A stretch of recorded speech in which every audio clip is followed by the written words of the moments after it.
அனைவருக்கும் காலை வணக்கம். இனிய நாளை பொன்னாளாய் மாற, இனிதே நல்லதாய் ஒரு ஆரம்பமாக அமைய நமது முதல் வணக்கமாக இறைவனை பிரார்த்திப்பதற்காக தமிழ்தாய் வாழ்த்தை பாட 2ஆம் ஆண்டு மாணவிகள்.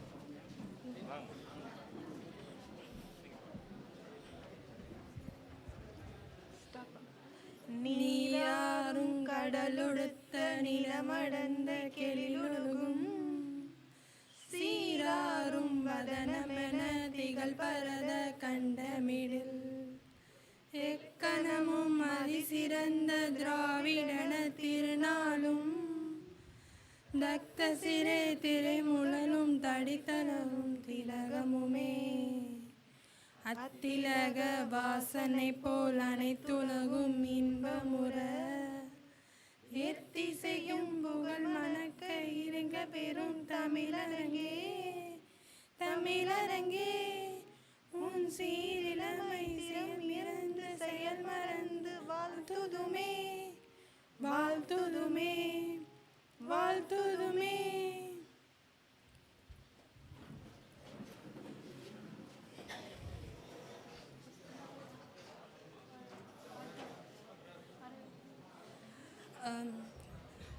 முதலாவதாக ஐயா உமாராஜ் ஐயா அவர் வரவேற்புரை வழங்குமாறு தாழ்மையுடன் கேட்டுக்கொள்கிறேன்.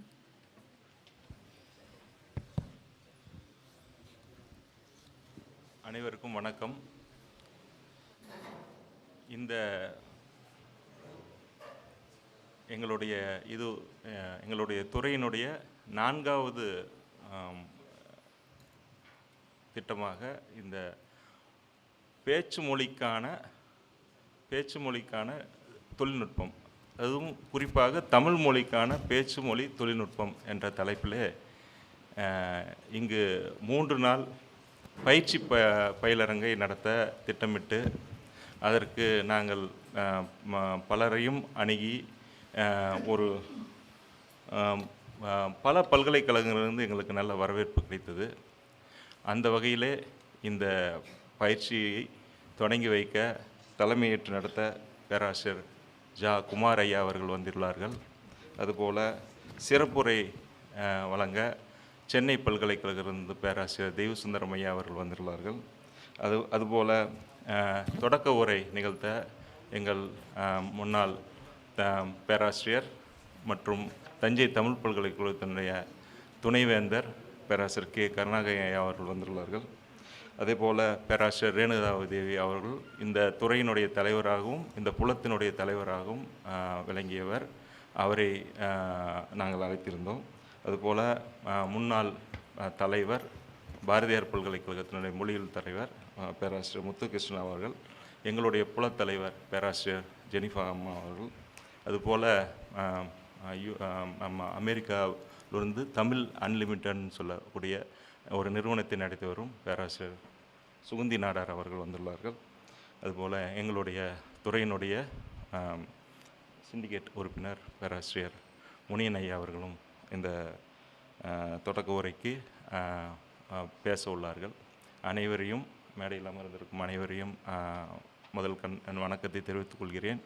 அதுபோல் மைசூர் நிறுவனத்திலிருந்து central institute of Indian languages என்று சொல்வார்கள், இந்திய மொழிகளின் நடுவண் நிறுவனத்திலிருந்து பேராசிரியர் நடராஜ பிள்ளை ஐயா அவர் வந்துள்ளார்கள். அதே போல் எங்களுடைய துறையினுடைய முன்னாள் பேராசிரியர் மணிகண்டன் பிள்ளை ஐயா அவர்கள், பேராசிரியர் காமாட்சி ஐயா அவர்கள், தமிழ்துறை புலத்தினுடைய தலைவர் ராமராஜ பாண்டியன் ஐயா அவர்கள், அதுபோல் என்னுடன் பணியாற்றும் ரவிசங்கர் ஐயா மற்றும் சத்தியமூர்த்தி ஐயா, சங்கரேஸ்வரி பலரும் இங்கே வந்துள்ளார்கள். கோபிநாத் அவர்கள் வந்து ஃபோக்லோர் புலத்திலிருந்து வந்துள்ளார். அனைவரையும் இந்த தொடக்க உரை நிகழ்ச்சிக்கு வந்ததற்காக வருக வருக என்று வரவேற்கிறேன். இந்த எங்களுடைய துறை ஒரு சிறிய துறை, ஆனால் இதை தொடங்கிய பேராசிரியர் இஸ்ரேல் அவர்கள், அதற்கு பிறகு பேராசிரியர் நீதிவான் 78லேயே இந்த துறை தொடங்கப்பட்டது. அதற்கு பிறகு பல திட்டங்களை எங்கள் துறை நிறைய பணிகளை செய்கிறது. குறிப்பாக பேச்சு வழக்கில் உள்ள பல மொழிகளுக்கு வந்து நாங்கள் வந்து எழுத்து வழக்கு கொண்டு வந்துள்ளோம். அதில் குறிப்பாக mother tongue survey of India தாய்மொழிக்கான ஒரு திட்டத்தில் வந்து ஒரு 14,00,000 ரூபாய்க்கு எங்கள் மாணவர்கள் வந்து கன்சல்டன்சி சர்வீஸு பண்ணியுள்ளார்கள். அதுபோல் துளு அதற்கான ஒரு அகராதியும் உருவாக்கியுள்ளோம். அதுபோல் என்னுடைய சங்க இலக்கிய அகராதியை ஆன்லைனில், அதாவது இணைய வழியாகவும் கொண்டு வந்துள்ளேன். அதுபோல் செயலியாகவும் நான் கொண்டு வந்துள்ளேன். இதுபோல் பல பணிகளை செய்து வருகிறோம். இந்த கருத்தரங்கனுடைய இந்த பயிற்சி பற்றினுடைய முக்கிய கருதுகோளாக இந்திய அரசாங்கம் வந்து டிஜிட்டல் இந்தியா அப்படின்னு கொண்டு வந்திருக்காங்க. அதில் வந்து பல திட்டங்களை வந்து அவங்க இந்திய அரசாங்கம் கொண்டு வந்துட்டுருக்காங்க. இது வந்து மாணவர்களுக்கு அது போய் சேர வேண்டும் என்பதுதான். இப்போது குறிப்பாக வந்து இந்திய மொழிகளின் நடுவண் நிறுவனத்தில் பாரத் வாணி அப்படிங்கிறது இந்திய மொழிகளுக்கு, அனைத்து மொழிகளுக்குமே எல்லா இதுவும் மெட்டீரியல்ஸும், அதாவது அதனுடைய நமக்கு உள்ள அனைத்து பாடங்கள், அகராதிகள் அனைத்துமே ஒரு பாரத் வாணி என்ற அந்த போர்ட்டலில் வந்து நமக்கு கிடைக்க வேண்டும், அனைவரும் பயன்படுத்த வேண்டும் என்ற பெரிய நோக்கத்தில் உருவாக்கப்பட்டது. அதுபோல் தற்போது கூகுள் நிறுவனம் ஏஐ சேட் அப்படின்லாம் கொண்டு வந்திருக்காங்க. இந்த சேட்டுங்கிறது உங்களுக்கு பேச்சு வழக்கில் உள்ளது தான், அதோட பேசலாம் நம்ம. அப்போது இந்த மெஷின் லேர்னிங் டெக்னாலஜி, அதுக்கப்புறம் அதை பயன்படுத்தி எப்படி மொழியை வந்து நம்ம பேச முடியும், ஒரு எழுத முடியும் போன்ற பல தொழில்நுட்பங்கள் வந்து கொண்டே இருக்கிறது. இந்த தொழில்நுட்பங்கள் எல்லாம் நம் தமிழ் துறை மாணவர்களும் மொழியியல் துறை மாணவர்களும் புரிந்து கொள்ள வேண்டும் என்பது தான் என்னுடைய இந்த கருத்தரங்கினுடைய முக்கிய நோக்கம். அதுபோல் நாளை 21ஆம் தேதி உலக தாய்மொழி தினம் என்று கொண்டாடப்படுகிறோம். அதனுடைய ஒரு பகுதியாக, அந்த கொண்டாட்டத்தின் ஒரு பகுதியாக இதை நாம் உருவாக்கியுள்ளோம். ஏனென்றால் இந்த மதுரை மண்ணில் தான் முதல்ல இந்தி எதிர்ப்பு போராட்டத்திற்கு அமெரிக்கன் கல்லூரியில் தான் எதிர்ப்பு தெரிவித்து பெரிய புரட்சிகளெல்லாம் உருவாக்கினார்கள். இந்த மேடையில் அமர்ந்திருக்கிறவர்கள் அனைவருமே இந்த சவுத்து பக்கம் இருந்து வந்தவங்க தான், எல்லாருமே தென் மாவட்டங்களை சார்ந்தவர்கள் தான். அந்த தமிழுக்காக நிறைய பேர் வந்து அவங்களுடைய பல தியாகங்களை செய்துள்ளார்கள். இந்த மதுரை காமராஜர் பல்கலைக்கழகத்தின் முதல் துணைவேந்தரே டிபி மீனா சுந்தரம் ஐயா அவர்கள் தான். அதுக்கப்புறம் மூவா அவர்கள் 2 முதல் இதுவும் தமிழ் துறைக்காக கொண்டு வந்தாங்க. அப்போது எந்த அளவுக்கு இந்த அரங்கு ஒரு உணர்ச்சி வயப்படக்கூடிய ஒரு தமிழ் மண்ணுக்காகவும் தமிழுக்காகவும் இந்த சங்கம் வளர்த்த ஒரு இடம். அதில் வந்து முதல்ல அதுதான் இவர் உதயசந்திரன் ஐயா அவர்கிட்ட பணியாற்றும் போது அவர் சொன்னார், இங்கே தான் நம்ம வந்து இந்த பரப்புரையை ஆரம்பிக்க வேண்டும் என்று நம்ம மதுரை காமராஜர் பல்கலைக்கழகத்தை தேர்ந்தெடுத்து 2005 வந்து தமிழ் பரப்புரை வந்து தமிழ் இணைய கல்லூரிகளுடன் நம்ம செஞ்சோம். அப்போது 2005 வந்து இங்கே ஆரம்பித்தது தான் பல கல்லூரிகளுக்கும் பரப்புரையை கொண்டு போனோம். அப்போது 100 கல்லூரிகளுக்கு மேலே வந்து பரப்புரையை அவங்க செய்திருக்கு. முதல்ல வந்து இங்கே தான் ஆரம்பிக்கணும்னு அவர் சொல்லிட்டார். அப்போது இதுதான் ஆரம்ப புள்ளி. இந்த பேச்சு தொழில்நுட்பம், இந்த பயிலரங்கு இந்தியா முழுவதும் போகும். அதே போல் பேராசிரியர் தேவசுந்தரம் ஐயா கிட்ட நம்ம பேசிகிட்டு இருந்தோம்.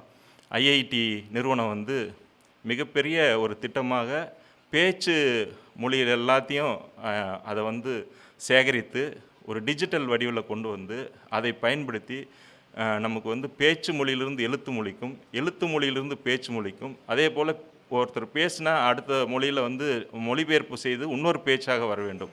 அப்படியெல்லாம் வந்து பல கருவிகளை, மென்பொருளை உருவாக்க வேண்டும் அப்படிங்கிற ஒரு திட்டத்தை கொண்டு வந்து 100 கோடி ரூபாய் வந்து அதுக்கு ஒதுக்கியிருக்காங்க இந்திய அரசாங்கம். சென்னை ஐஐடிக்கு தான் கொடுத்துருக்காங்க.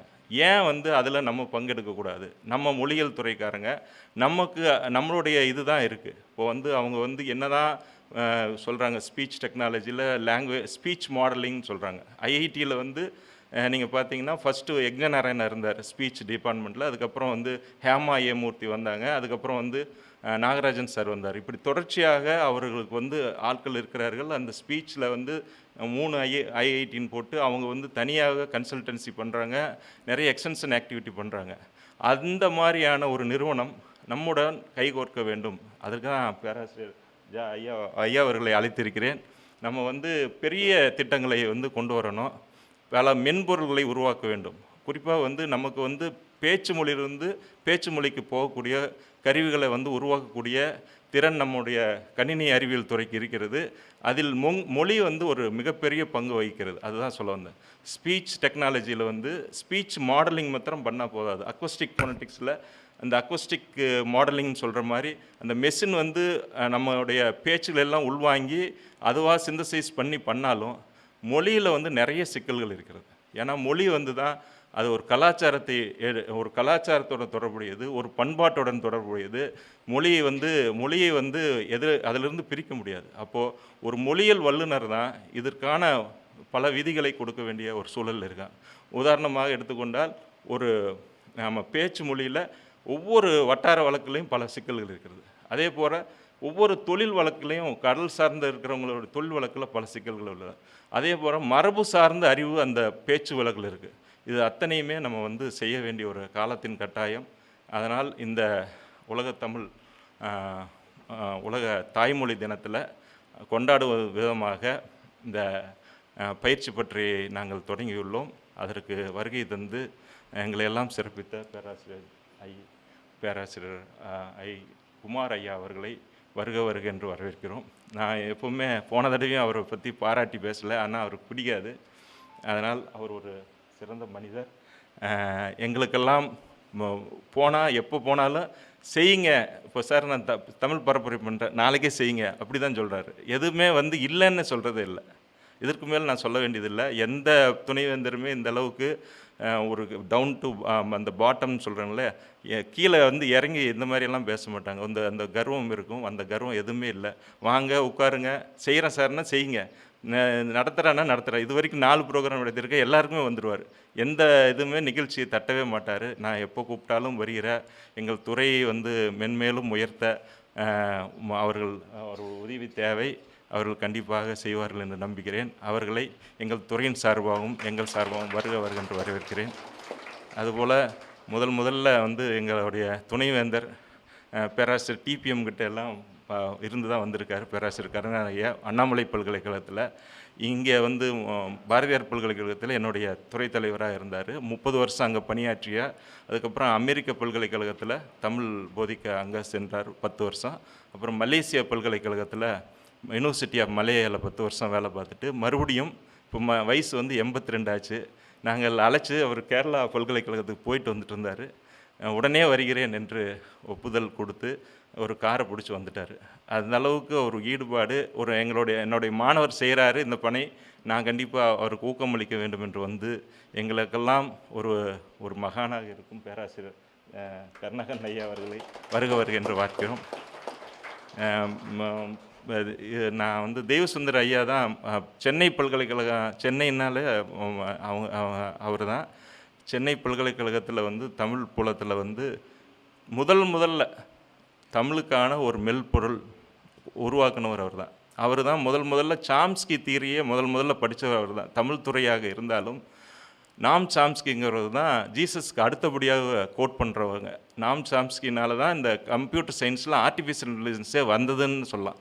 அந்தளவுக்கு அரவிந்த் ஜோஷி எல்லாருமே அவருக்கு கீழே வந்தவங்க தான். நிறைய கிராமர் உருவாக்குனாங்க. ஹெச்பிசி நிறைய டேக்னு கொண்டு வந்தாங்க, காரக்கா தீர்னு கொண்டு வந்தாங்க. எல்லாத்துக்குமே மூல காரணம் நாம் சாம்ஸ்கி தான். அவர் கொண்டு வந்த ஒரு மிகப்பெரிய தியரி வந்து கவர்மெண்ட் பைண்டிங் தியரி, மினிமலிசம் ப்ரோக்ராம்ட்டு. அதனுடைய தியரியை அடிப்படையாக வைத்து தான் மொழியியல் கம்ப்யூட்டேஷனல் லிங்குவிஸ்டிக்ஸ்னு ஒரு பெரிய துறையே வந்தது. கணினி மொழியல்னு ஒரு துறை வந்தது. முதல்ல அவர் மாணவர் தான் அதில் பணியாற்றினார். அப்போ தான் நான் அதில் பணியாற்றுவதற்காக, எனக்கு அதை பற்றி தெரியாது, சாம்ஸ்கியை பற்றி. அப்போது கவர்மெண்ட் பைண்டிங் தியரிங்கிறது என்னன்னு தெரியாது. அதுக்கப்புறம் அவரோட போய் கலந்துரையாடி அந்த பணியை முடித்தேன். அவர் வந்து என்னுடைய வைவாக்கும் வந்திருந்தார்.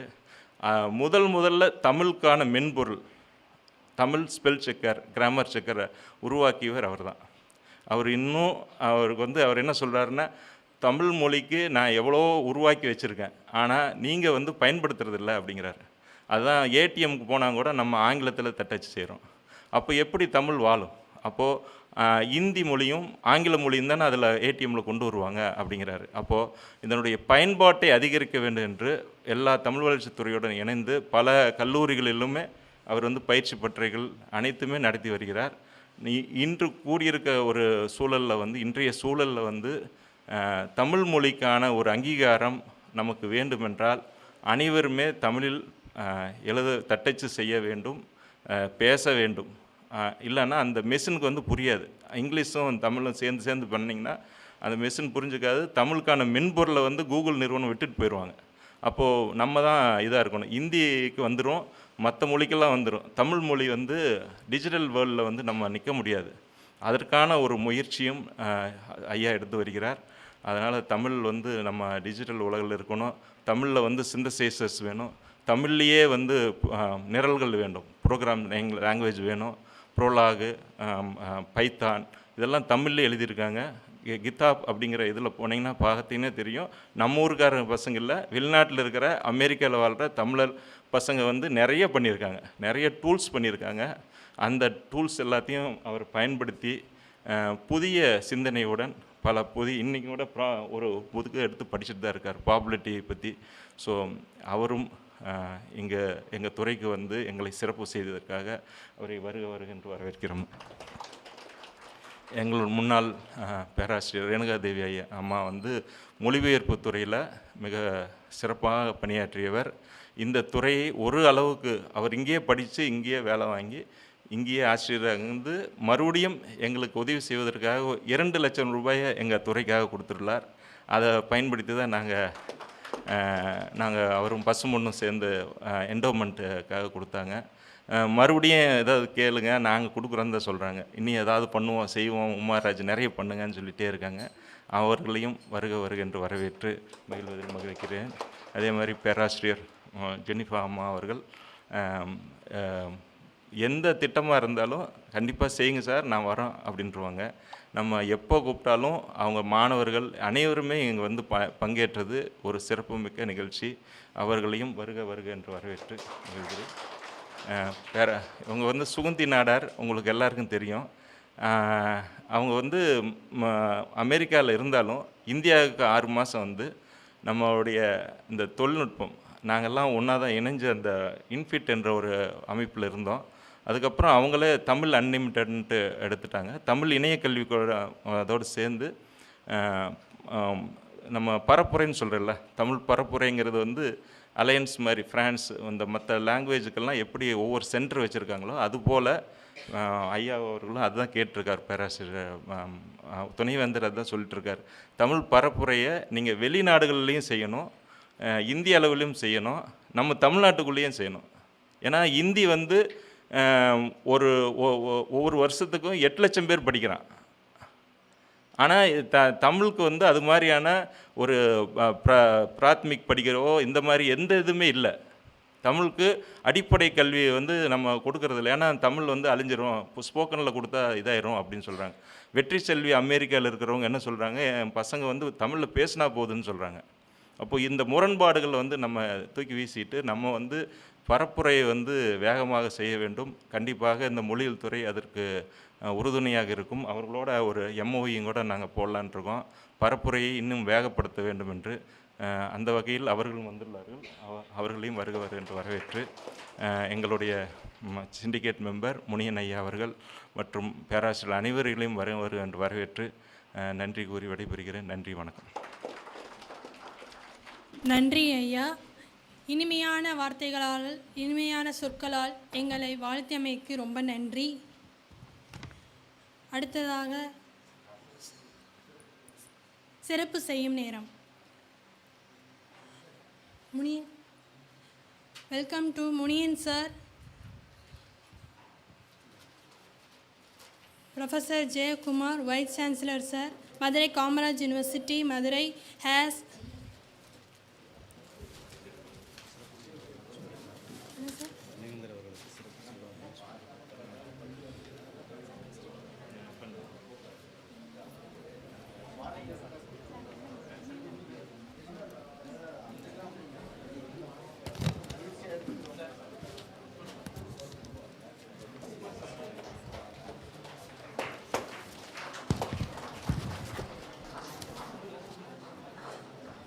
அடுத்ததாக உமாராஜ் ஐயா,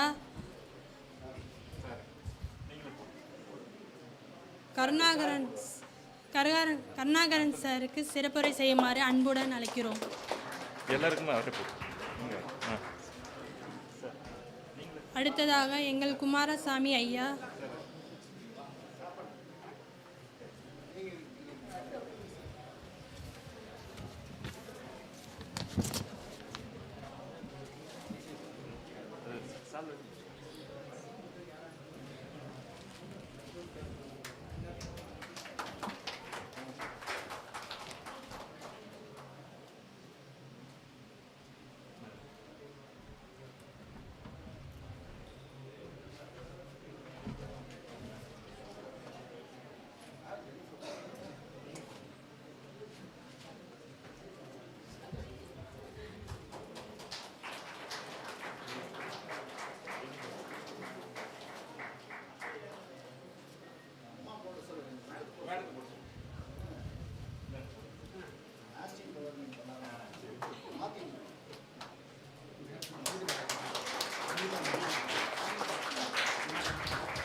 பேராசிரியர் முத்துகிருஷ்ணன் ஐயா.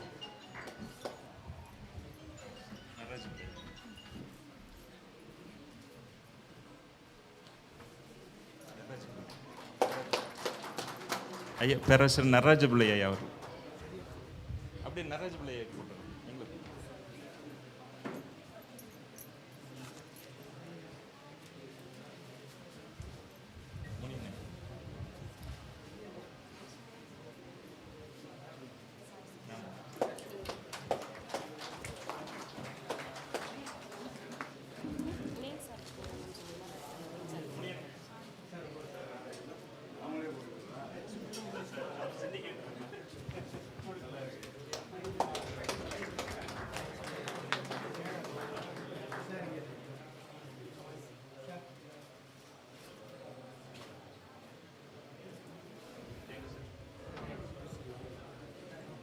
சிறப்புரை செய்தமைக்கு நன்றி ஐயா.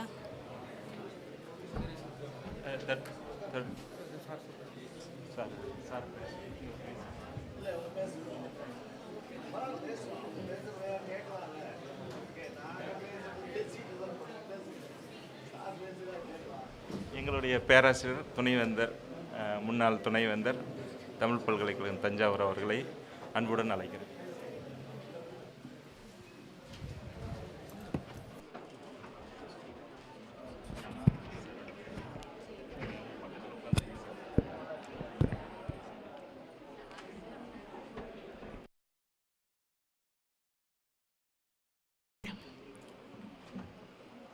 அனைவருக்கும் என்னுடைய பணிவும் கனிவும் கலந்த அன்பு வணக்கம்.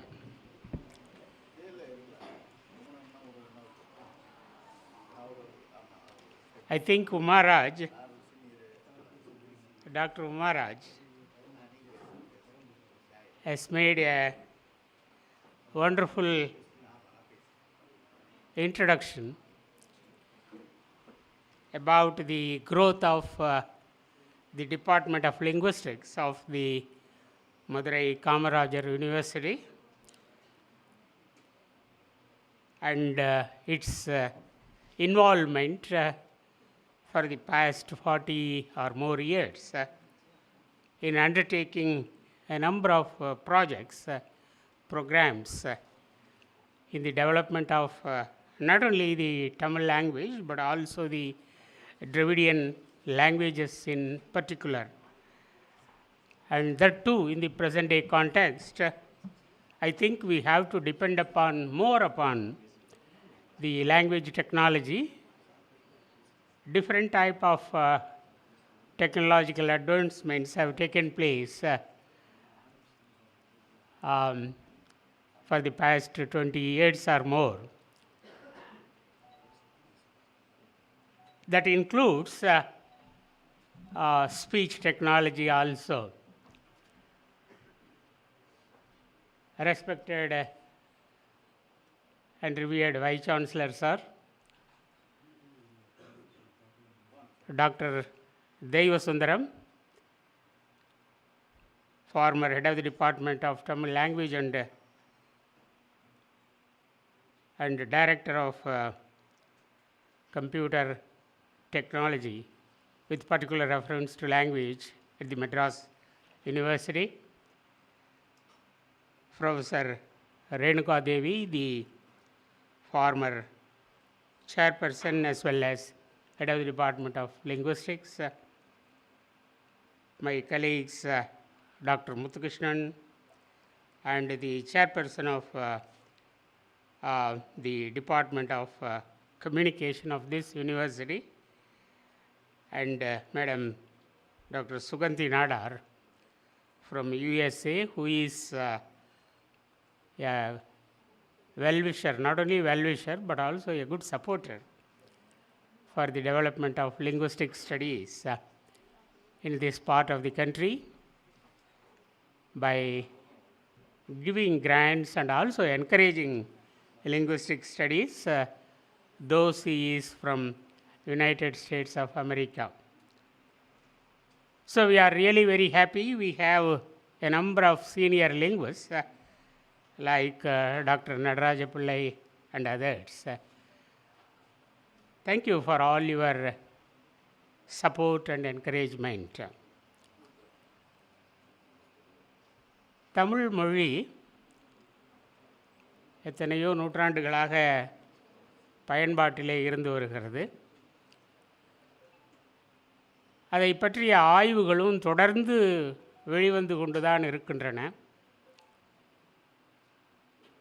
1966 இரண்டாவது அரசு சார் பல்கலைக்கழகமாக மதுரை காமராசர் பல்கலைக்கழகம் தோற்றுவிக்கப்பட்டது.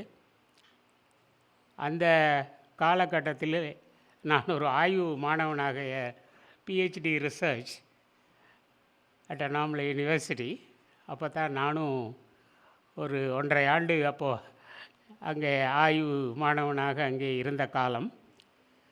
என்னுடைய நெறியாளர் பேராசிரியர் தேப்போமி அவர்கள் தான் இங்கே முதல் துணைவேந்தராக வந்து 1966 பிப்ரவரியில் சேருகிறார். அப்போது இந்த பல்கலைக்கழகத்தினுடைய தொடக்க காலம் மதுரை நகரிலே இருந்த நூலகத்திலே, அந்த டவுன் கேம்பஸ் அதில் இருந்த சூழல். அப்போ இருந்து நான் இங்கே வந்து கொண்டு போய் கொண்டும் இருக்கிறேன், academically and research and in different contexts. I see the development of this university under different vice chancellors and their support for language studies and also linguistic studies. When linguistics was started in this university, then we used to come frequently and seek their assistance, guidance, help. And they also have offered us a number of for our support for our activities in other places like Annamalai University, Bharatiyar University, Tamil University, and so on. So this university has rendered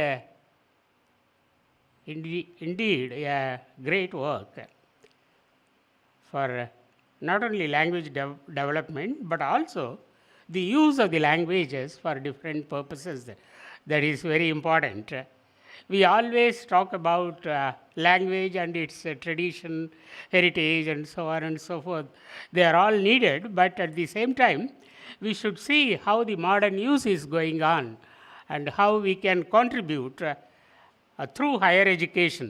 You see, we are in higher education and we know how research has to be conducted, and we guide and we undertake, we get grants from different sources and make use of those grants for the development of so many knowledge-based disciplines, but at the same time, for all disciplines, you need language.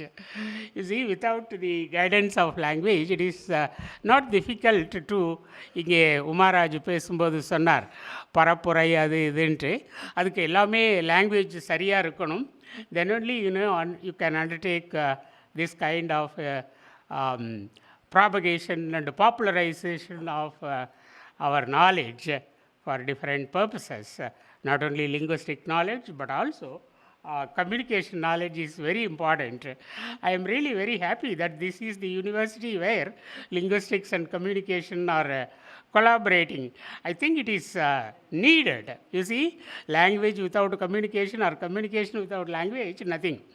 So, I think this is the only university, as far as I know, has taken the right step in amalgamating linguistics and communication, because they go hand in hand. Right, that is one thing. So, the development of language studies are very important in the present day context. We have 22 Indian languages. There were only 14 languages when I was a student.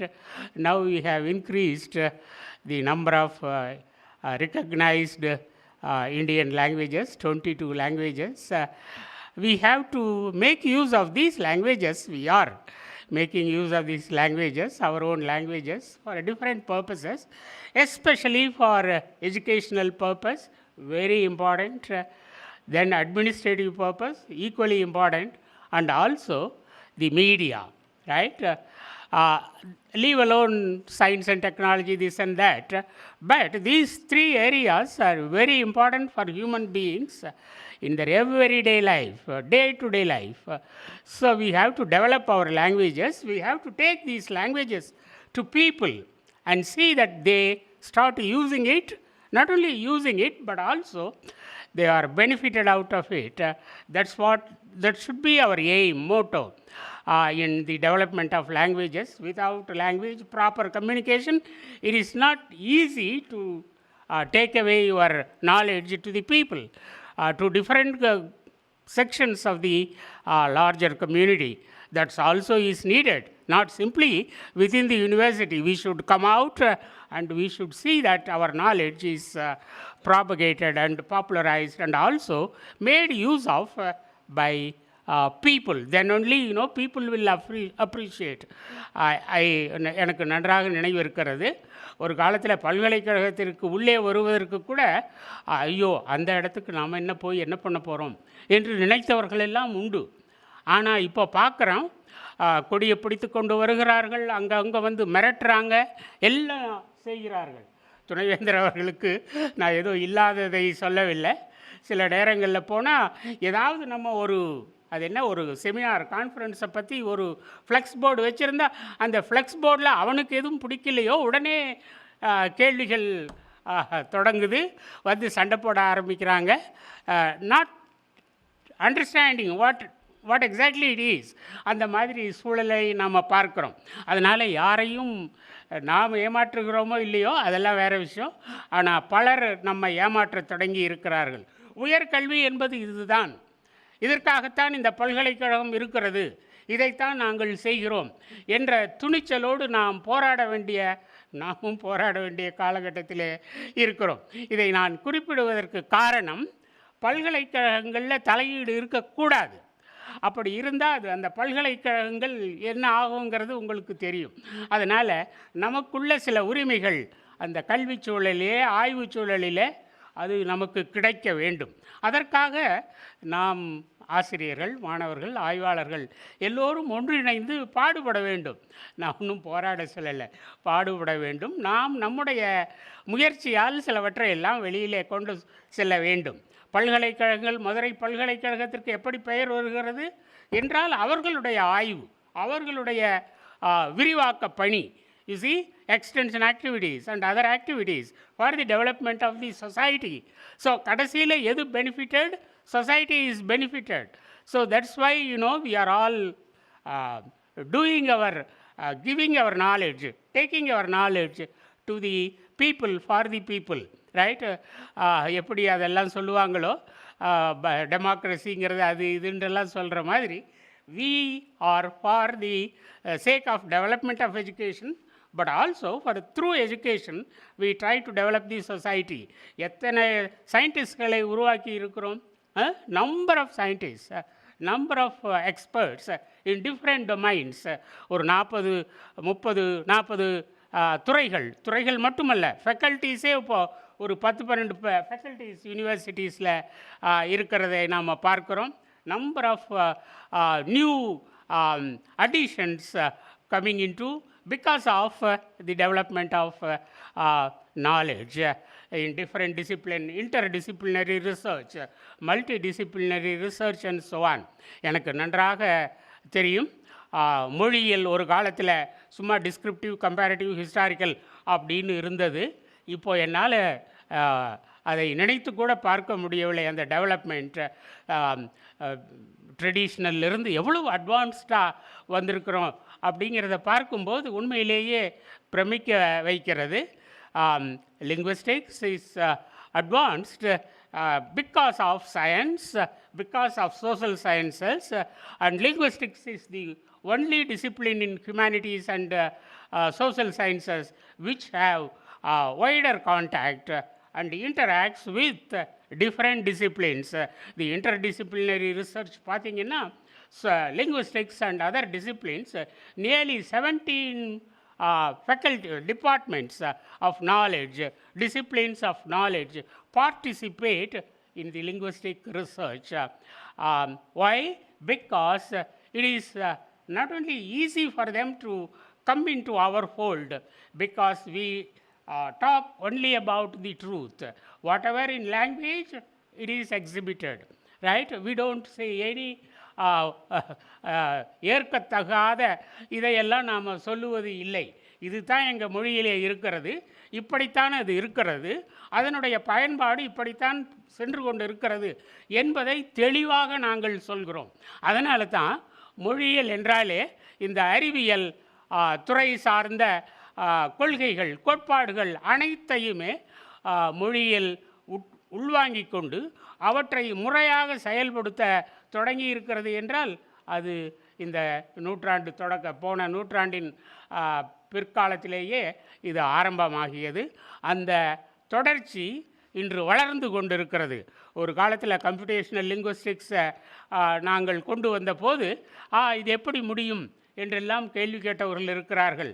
நானே ஒரு ஆட்சிக்குழு உறுப்பினராக ஒரு பல்கலைக்கழகத்தில் இருந்தபோது ஒரு computers எங்கள் டிபார்ட்மெண்ட்டுக்கு ஒரு 5-6 வேணும் அப்படின்ட்டு நான் கேட்டேன். நானும் ஒரு ஆட்சிக்குழு உறுப்பினர்.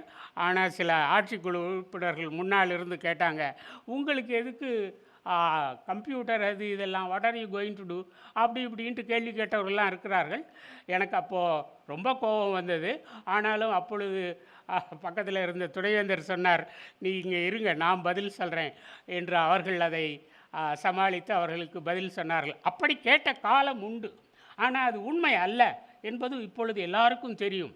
இப்போது இங்கே பேசியவர்கள் சொன்னார்கள், டாக்டர் தெய்வசுந்தரம் அவர்களுடைய பணி, டாக்டர் நடராஜ பிள்ளை போன்ற எங்களுடைய senior most professors in this field, they know very well how to make use of the knowledge. Not only linguistics, but many disciplines, they have to depend upon modern technology. Without modern technology, it is not that easy to get along with your traditional research also. அதனால தான் even language டீச்சிங்குங்கிறது மனுஷன் தோன்றிய காலத்திலிருந்து இருக்குது. Language teaching இல்லையா? Adam and eve எப்போ வந்தாங்களோ அல்லது வேறு யாரோ இந்த உலகத்துக்கு வந்ததுலேருந்து கம்யூனிகேஷன் நடந்துக்கிட்டு தான் இருக்குது. லாங்குவேஜை படிச்சுக்கிட்டு தான் இருக்கிறாங்க. அம்மாவிலேருந்து எல்லாரும் சொல்லி கொடுத்து கொண்டு தான் இருக்கிறோம். ஆனாலும் லாங்குவேஜ் டீச்சிங்கை நிறுத்திட முடியுமா? முடியாது. மொழி வேண்டும், மொழியை கற்க வேண்டும், மொழியை பயன்படுத்த வேண்டும். இது எல்லா மக்களுக்கும் தேவையானது. அப்படி மொழியை கற்பிக்கும் போது எத்தனையோ advancements have taken place. You see, language teaching learning ப்ராசஸில் it is not a simple affair, but you need modern technology. அதில் ஒன்று தான் உமாராஜ் அவர்கள் அவங்க துறை எடுத்திருக்கிற ஸ்பீச் டெக்னாலஜிங்கிறது. நான் ஸ்பீச்சை பற்றி நல்லா படித்தவன், அதை பற்றி ஆராய்ச்சியும் செய்தவன். ஸ்பீச் டெக்னாலஜி ரொம்ப எனக்கு தெரியுமா, நான் அக்கோஸ்டிக் ஃபோனடிக்ஸ் அந்த காலத்திலேயே படித்தவன். ஸோ இப்படியெல்லாம் இருக்கிற சூழ்நிலையில் அது மட்டும் போதுமா என்றால் no, you have to go further, you have to develop your practical training, how to use of these various speech elements. Speech therapy இப்போ வந்துருச்சு, அடல்ட் அது என்ன speech what is it technology, அந்த audition, right? Recently, you know, I was with one university at Coimbatore, Avanasilingam University. They have introduced a subject called speech pathology for students. They give training, speech disorders. Disorders எப்படி வேணாலும் வரும், not only stammering, stuttering and so on, but also due to some physical problems, you know, children develop, or even middle-aged youngsters develop some kind of problems, and you have to solve the problems. அதில் ஒரு 20 women students first பேட்சில் அவங்க admit பண்ணியிருந்தாங்க. அவங்கெல்லாம் science அது இதுன்னு படித்தவங்க. But still you know they lack knowledge of language. படிச்சிருப்பாங்க லாங்குவேஜ், ஆனால் லாங்குவேஜ் அப்படி சொல்லிக் கொடுக்கல. நாம் சொல்லிக் கொடுக்குற முறைகள் வேறு, அமெரிக்காவில் சொல்லிக் கொடுக்குற முறைகள் வேறு. இதையெல்லாம் நமக்கு தெரிந்து கொண்டதால் நாம் என்ன செய்கிறோம், மொழியினுடைய ஸ்பீச் இஸ் வெரி இம்பார்ட்டண்ட். நாம் என்னவோ ஸ்பீச்னா கொச்சை மொழி அது இதுன்னு சொல்லிக்கிட்டே இருக்கிறோம். இதெல்லாம் ஸ்டாப் பண்ணணும். It is high time that we should stop all these slangs. அப்படி தான் எனக்கு படுகிறது. Speech is very important. Without speech writing system எப்படி வரும், அதெல்லாம் ஒன்றும் கிடையாது. அதனால் speech is the first part of language study. அதை டெவலப் பண்ணணும். ஸ்பீச் இல்லாமல் சரியாக இல்லைன்னா அதை ட்ரீட் பண்ணணும். அதுக்காகத்தான் இந்த மாதிரி சப்ஜெக்ட்ஸ் எல்லாம் இன்ட்ரடியூஸ் பண்ணுறோம். My request to the vice chancellor is it is better we encourage this kind of use of modern technology, especially language technology, not only speech technology but also in areas like translation, lexicography and other things. எத்தனை லெக்சிகோகிராஃபிக்கல் departments இருக்குது தமிழ்நாட்டில், எல்லாத்துக்கும் starting from good old சங்கம் period. அது இதுன்ட்டு பார்க்குறோம், 10 departments இருக்குது கவர்மெண்ட்டில்.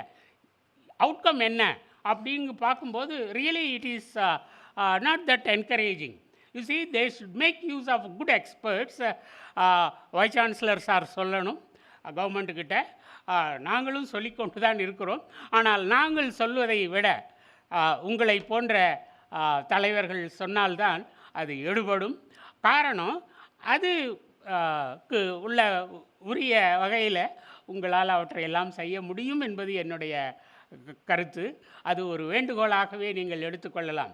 Development of linguistic science should be useful for language development, and also use of languages not only for அவங்க academic purpose மட்டும் அல்ல, but for other departments, communication department, language literary departments, science departments, எல்லாத்துக்கும் அது உதவணும்.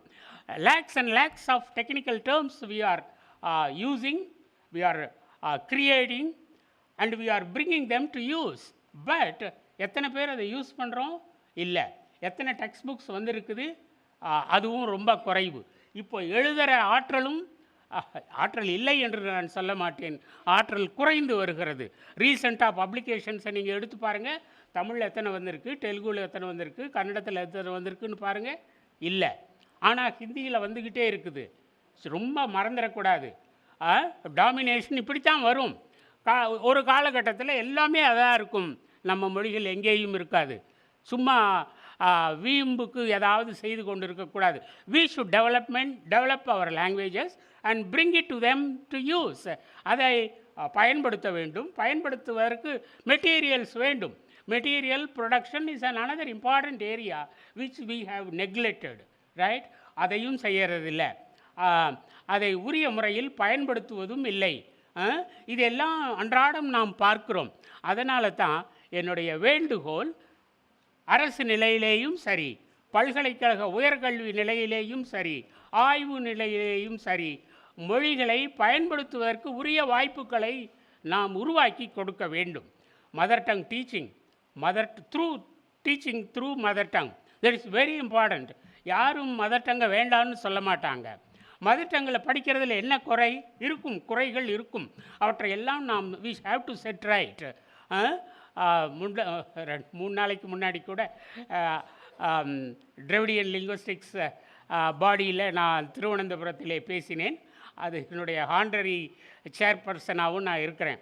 அதனால் என்னை கூப்பிட்ருந்தாங்க. அதான் அங்கே போனதுனால எனக்கு என்ன தெரிந்தது என்றால், nobody is against using mother tongue in higher education. They want to use their mother tongue. நானும் அதை விரும்புகிறேன், நீங்களும் விரும்புகிறீர்கள். எப்படி செய்வது, ஏன் அது ஃபெயில்யூர் ஆகுது என்றெல்லாம் நாம் கேள்வி கேட்க வேண்டும். அதற்கு விடையும் நாம் தர வேண்டும். எனக்கு தெரியும், 1958-59 நான் மாணவனாக இருந்தபோது எத்தனை புத்தகங்கள் உருவாக்கப்பட்டன தமிழில். அதுவும் அது மொழி கொள்கையாகவே அது வெளிவந்தது. Teaching through mother tongue was undertaken by the former education minister of Tamil Nadu, Bharat Ratna C Subramaniam அவர்கள். அதை கொண்டு வந்து 2-3 செட்டெல்லாம் படித்தாங்க. படித்ததுக்கப்புறம் அதை தொடரவில்லை. அப்போ தொடர்ந்திருந்தால் இப்போ தமிழ் எங்கேயோ போயிருக்கும் உயர்கல்வியில். ஸோ அது இல்லை. பைலிங்குவல் மீடியம் ஆக்கணும். பைலிங்குவல் மீடியம் ஆக்க வேண்டியது தான். பட் பைலிங்குவல் மீடியம் யாருக்கு போகுது? எல்லாம் வீட்டில் இருக்கிற பேரண்ட்ஸ் எல்லாமே. என் குழந்த பள்ளிக்கு காலேஜுக்கு போகும்போது 4 எழுத்து இங்கிலீஷில் படிக்கணும்னு தொடங்கினவங்க பைலிங்குவல் மீடியம்னா உடனே இங்கிலீஷ் மீடியத்துக்கு தான். thousands of applications were there, just not even 5%. பாருங்கள், லாஸ்ட் இயர் கூட, year before last year, Tamil பல்கலைக்கழகம் அந்த புத்தகங்களை எல்லாம் உருவாக்கி எல்லாத்தையும் தான் கொடுத்தது. எப்போ? 1997. ஆனாலும் இன்னும் நம்மளால் தமிழ் மீடியத்தை இன்ஜினியரிங்கில் கொண்டு வர முடியலை. ஏன்னா 1500 பேர் தான் ஜாயின் பண்ணுறாங்க அப்படின்னு நாம் சொல்கிறோம். ஏன் தெரியலை. அப்போது அவர்களுக்கு வேலைவாய்ப்பு வேண்டும். அதற்காக ஆங்கிலம் தான் வேலையை கொடுக்கும்னு எங்கே இருக்குது ரூலு? உலக மொழியா ஆங்கிலம்? யார் சொன்னால்? நோபடி. ஏதோ பல நாட்டில் பேசுகிறாங்க, எழுதுகிறாங்க, நம்ம பயன்படுத்துகிறோம். அதெல்லாம் சும்மா. யூரோப்பியன் கண்ட்ரீஸ்லேயே அது இல்லை. அங்கேயே நிறைய யூரோப்பியன் லாங்குவேஜஸ் தான், மற்ற லாங்குவேஜஸ் தான், நாட் இங்கிலீஷ். ஸோ இப்படி இருக்கிற சூழ்நிலையில் நாம் வரட்டு பிடிவாதம், ஆங்கிலம் ஆங்கிலம் ஆங்கிலம்ட்டு. I am not against English. Okay, right, thank you. I will, so this type of information we have to gather, we have to use it through different sources, different media. Then only people will realize and we should attract them to come towards our own language, our own languages, and then definitely I think we can improve our standard in higher education through our language, and we also should contribute now and then as far as possible. So my only request to the Honorable Vice Chancellor is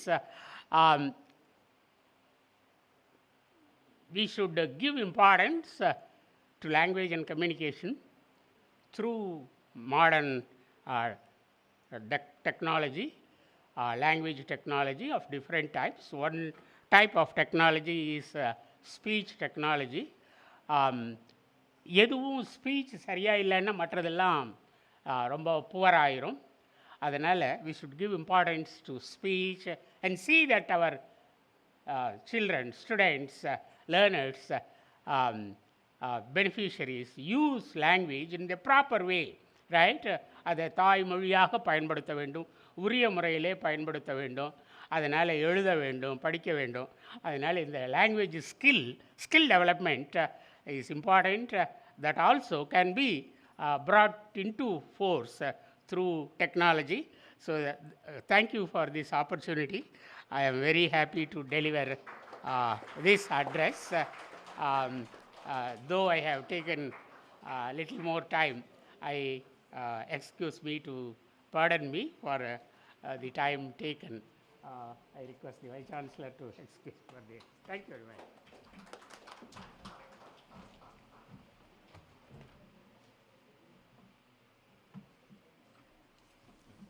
துணைவேந்தர் ஐயா அவர்களை அழைக்கிறோம்.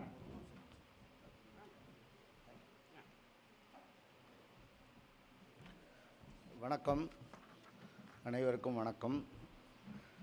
பேராசிரியர் கருணாகரன், முன்னாள் துணைவேந்தர், தமிழ் பல்கலைக்கழகம், பேராசிரியர் தெய்வசுந்தரம், பேராசிரியர் ரேணுகாதாவி, பேராசிரியர் முத்துகிருஷ்ணன், பேராசிரியர் ஜெனிஃபா, டாக்டர் முனியன், இந்த விழாவினை ஒருங்கிணைக்கக்கூடிய டாக்டர் உமாராஜ் மற்றும் குமாரசாமி, இந்த விழாவுக்கு சிறப்பாக அழைக்கப்பட்டுள்ள சுகந்தி நாடார் அவர்கள், ஒவ்வொரு பல்கலைக்கழக விழாவிலும் ஒரு குறிப்பிட்ட பண்பாளர்கள் அவர்களுடைய கருத்தினை கூறும் பொழுது அது உண்மையாகவே நடைமுறை சாத்தியமா என்று தான் ஒரு துணைவேந்தர் பார்க்க வேண்டும். பல்வேறு துறைகள் உள்ள இந்த பல்கலைக்கழகத்தில் தமிழ் துறைக்கு தான் முக்கியத்துவம் கொடுக்க வேண்டும் என்று நான் ஆரம்ப காலத்திலிருந்து நினைத்து வருகிறேன். இது தமிழர்களால் உருவாக்கப்பட்ட ஒரு பல்கலைக்கழகம். சென்னை பல்கலைக்கழகம் தானாக தோற்றுவிக்கப்பட்டது என்று சொல்லலாம். ஆனால் அது ஆங்கிலேயர்களால் தோற்றுவிக்கப்பட்ட பல்கலைக்கழகம். இதுதான் தமிழர்களால் தமிழ்நாட்டுக்காக தோற்றுவிக்கப்பட்ட பல்கலைக்கழகம். ஒரு துணைவேந்தரை நியமிக்கும் பொழுது ஒரு அரசு பல்வேறு எண்ணங்களில் தான் செயல்படுவார்கள். குறிப்பாக அந்த துணைவேந்தர் அந்த பல்கலைக்கழகத்தை அடுத்த கட்டத்துக்கு எவ்வாறு நகர்த்தி செல்வார் என்று தான் ஒரு அரசாங்கம் நினைக்கும் என்று நம்புகிறேன். இந்த பல்கலைக்கழகத்தை நிறுவும் பொழுது டிபிஎம் அவர்கள் சிகாகோவில் இருந்து அவரை வரவழைத்து இதை நிறுவ சொன்னபோது அவருடைய எண்ண ஓட்டங்கள் பல்வேறாக தான் இருந்துள்ளது. பேராசிரியர் கருணாகரன் போன்றவர்கள் அவருடன் நெருங்கி பழகியவர்கள். இருந்தாலும் அண்ணாமலை பல்கலைக்கழகத்திலேயும் அவரை பற்றி நிறைய கேள்விப்பட்டிருக்கிறேன். அவர் இங்கே வந்த பொழுது இங்கே வருகின்றவர்களிடம் உங்களுக்கு ஏதாவது பரிசு தொகை வழங்க வேண்டும் என்று நினைக்கிறோம் என்று சொல்லும் பொழுது அவர் சொன்ன ஒரே கருத்தாக நான் கேட்டுள்ளேன், புத்தகங்கள் தாருங்கள், தமிழ் புத்தகங்கள் தாருங்கள் என்று சொல்லியுள்ளார். அதை பெற்றுக்கொண்டு தான் இந்த பல்கலைக்கழகத்தின் ஒரு அமைப்பு லைப்ரரியாக மாறியுள்ளது. இங்கு மாவட்ட ஆட்சியர் ஒரு நாள் வந்திருந்தார், மதுரை மாவட்ட ஆட்சியர். அவர் அண்டை மாநிலத்து மனிதர். இருந்தாலும் அவர் கேட்டது என்னென்னா, வரலாறு சார்ந்த வரலாற்று புத்தகங்கள் வேண்டும் அப்படின்னு கேட்டார். I want to read books on history of history அப்படின்னு சொன்னார். அதனுடைய வெளிப்பாடு என்னென்னா, நம்மளுடைய தமிழ் சார்ந்த இலக்கியங்கள், அதனுடைய வரலாறு சார்ந்த விஷயங்களை எவ்வாறு பதிவு செய்திருக்கிறார்கள் என்று அவருக்கு தெரிய வேண்டும் என்று நினைக்கிறார். இந்த ஸ்பீச் டெக்னாலஜியில் நிறைய விஷயங்கள் இருக்குது. அது அவ்வளோ சுலபமாக புரிந்து கொள்ளக்கூடிய விஷயமாக எனக்கு தோணலை. இருந்தாலும் இது 3 நாள் கருத்தரங்கு என்பதனால் அதனுடைய தலைப்பில் பேசக்கூடியவர்களை பற்றியும் பார்க்கும் பொழுது அவர்கள் நிறைய கருத்துக்களை சொல்வார்கள் என்று நிச்சயமாக நம்புகிறேன். ஓரிரு மாதங்களுக்கு முன்னால் சுகந்தி நாடார் அவர்கள் ஒரு கருத்தரங்கை ஏற்பாடு செய்திருந்தார்கள். அந்த புத்தகம் நான் மிகவும் பாராட்டுவதற்கு உரியதாக நினைக்கிறேன். அது யாருக்கா வேணும்னா சொல்லுங்கள், நான் அதனுடைய சாஃப்ட் வெர்ஷன் வச்சுருக்கேன், இல்லைனா சுகந்தி நாடார்கிட்ட கேட்கலாம். எப்படி தமிழ்மொழி வளர்ச்சி அதனுடைய டெக்னாலஜிக்கல் ரிலேட்டட் இஷ்யூஸை கொண்டு போகணும். உதாரணத்துக்கு சைட்டேஷன் இண்டெக்ஸ்னு சயின்ஸ் அண்ட் டெக்னாலஜியில் ஒர்க் பண்ணுறவங்களுக்கு தெரியும். அதாவது நான் ஒரு புதிய கருத்தை சொல்கிறேன் அப்படின்னா அதை ஒரு ஆராய்ச்சி ஏட்டில் பதிவு பண்ணுவேன், பப்ளிகேஷன் சொல்லுவோம். அதை ஒரு ஆராய்ச்சி ஏடு பிரசுரிக்கிறதுக்கு முன்னால் வல்லுநர்கள்ட்ட கலந்து ஆலோசித்து இந்த கருத்து புதிய கருத்தா, இது பதிவு செய்யக்கூடிய கருத்தா, இப்படியெல்லாம் பார்ப்பாங்க. ஆனால் தமிழ் மொழிக்குன்னு இருக்கக்கூடிய அந்த பதிவேடுகள் மிக சொற்பமாக உள்ளது. அப்படியே இருந்தாலும் அதை கிராஸ் ரெஃபரன்ஸ் பண்ணுறதுக்கு என்ன வழிமுறைகள் இருக்குது அப்படின்னு அதில் ஒரு கட்டுரை இருந்தது. அவங்க சுகந்தி நாடார் ஏற்பாடு செய்த ஒரு கருத்தரங்கம். அதில் இதை பற்றிய ஒரு விழிப்புணர்வு அதில் ஒரு கட்டுரையாக இருந்தது. என்கிட்ட வரக்கூடிய ஆராய்ச்சி ஏடுகளை நான் ஒரு குறிப்பிட்ட வல்லுநருக்கு செலுத்த வேண்டும். இது என்னுடைய கடமைகளில் ஒன்று. அது தற்சமயம் உள்ள ஒரு வழிகாட்டுதலின்படி 4 வல்லுநர்கள் இந்த இந்திய மண்ணளவிலும் 4 வல்லுநர்கள் வெளிநாட்டு அளவிலும்னு நாம் கொடுக்க வேண்டியிருக்கு. இதுதான் நடைமுறை. ஆனால் சயின்ஸு ரிலேட்டட் பீப்புளுக்கு இது மாதிரி விஷயங்கள் சற்று எளிதாக இருக்கலாம். ஏன்னா கூகுள் சர்ச் பண்ணால் உடனே ஒரு 4 பேர் அந்த ஃபீல்டில் இருக்கிறவங்க யாருன்னு தெரிஞ்சிடும்.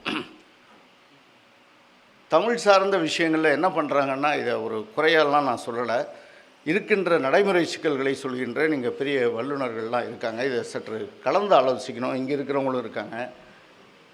ஒருத்தர் கொடுக்குறாரு, ஒரு 4 பேரை கொடுக்குறாங்கன்னா, அந்த 4 பேரை கிட்டத்தட்ட அதே 4 பேரை வரிசைகளை மாற்றி இல்லைனா அதே வரிசையிலேயே கொடுக்குறாங்க. நான் ஒரு 3 பேரை இப்போ கிட்டத்தட்ட மனப்பாடம் ஆகிடுச்சு. எனக்கு இந்திய அளவில் ஒரு 3 பேர் மனப்பாடம் ஆகிடுச்சு, வெளிநாட்டு அளவில் 3 பேர் மனப்பாடம் ஆகிடுச்சு. நான் ஒரு 11 மாதத்தில் குறைந்தபட்சம் ஒரு 50 ஆய்வுக்கட்டுரைகளுக்கு உண்டான இந்த வல்லுநர் குழுவை பார்த்துட்டேன்.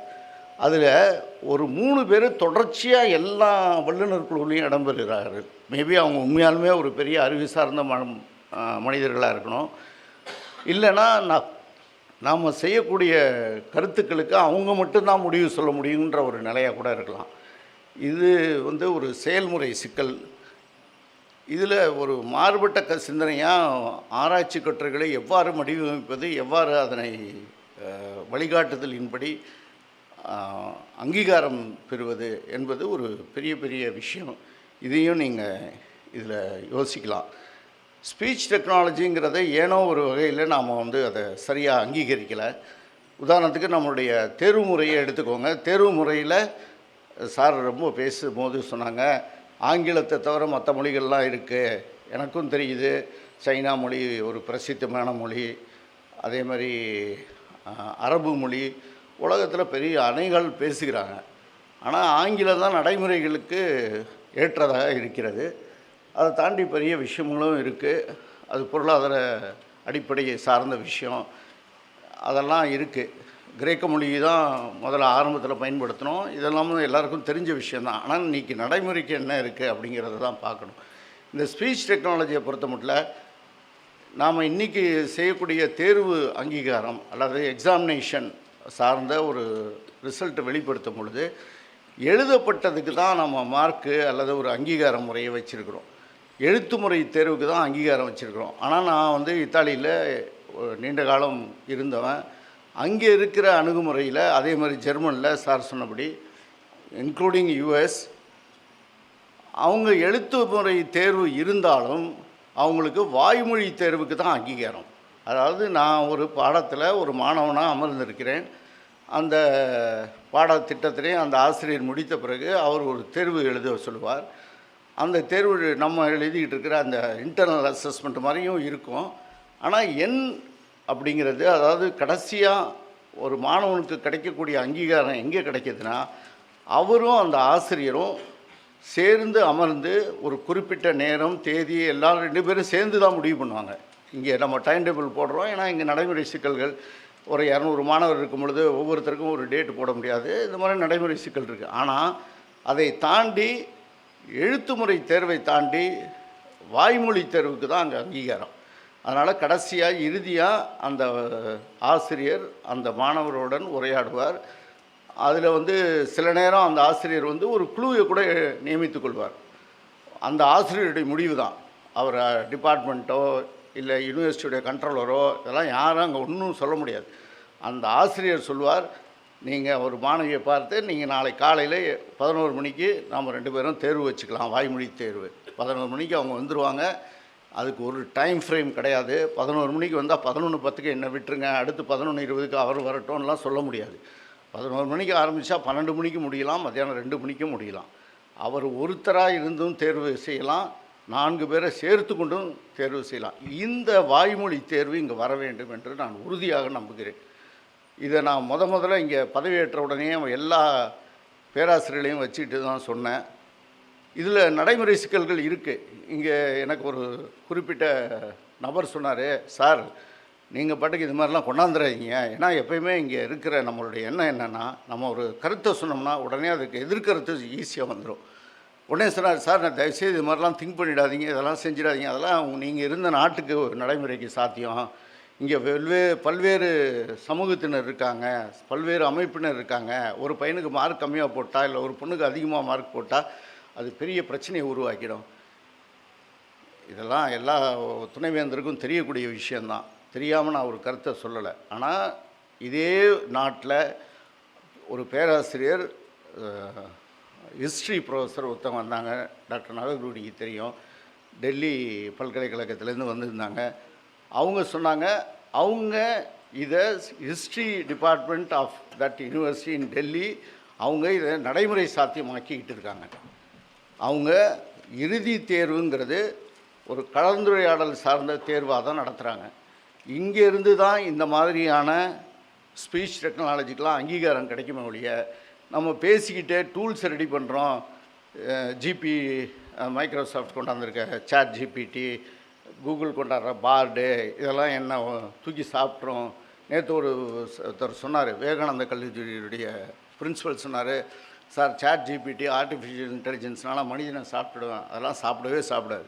மனிதன் உருவாக்குனது தான் சாட் ஜிபிடி, மனிதன் உருவாக்க போவது தான் பார்டு, மனிதன் உருவாக்க போவது தான் வள்ளுவம்.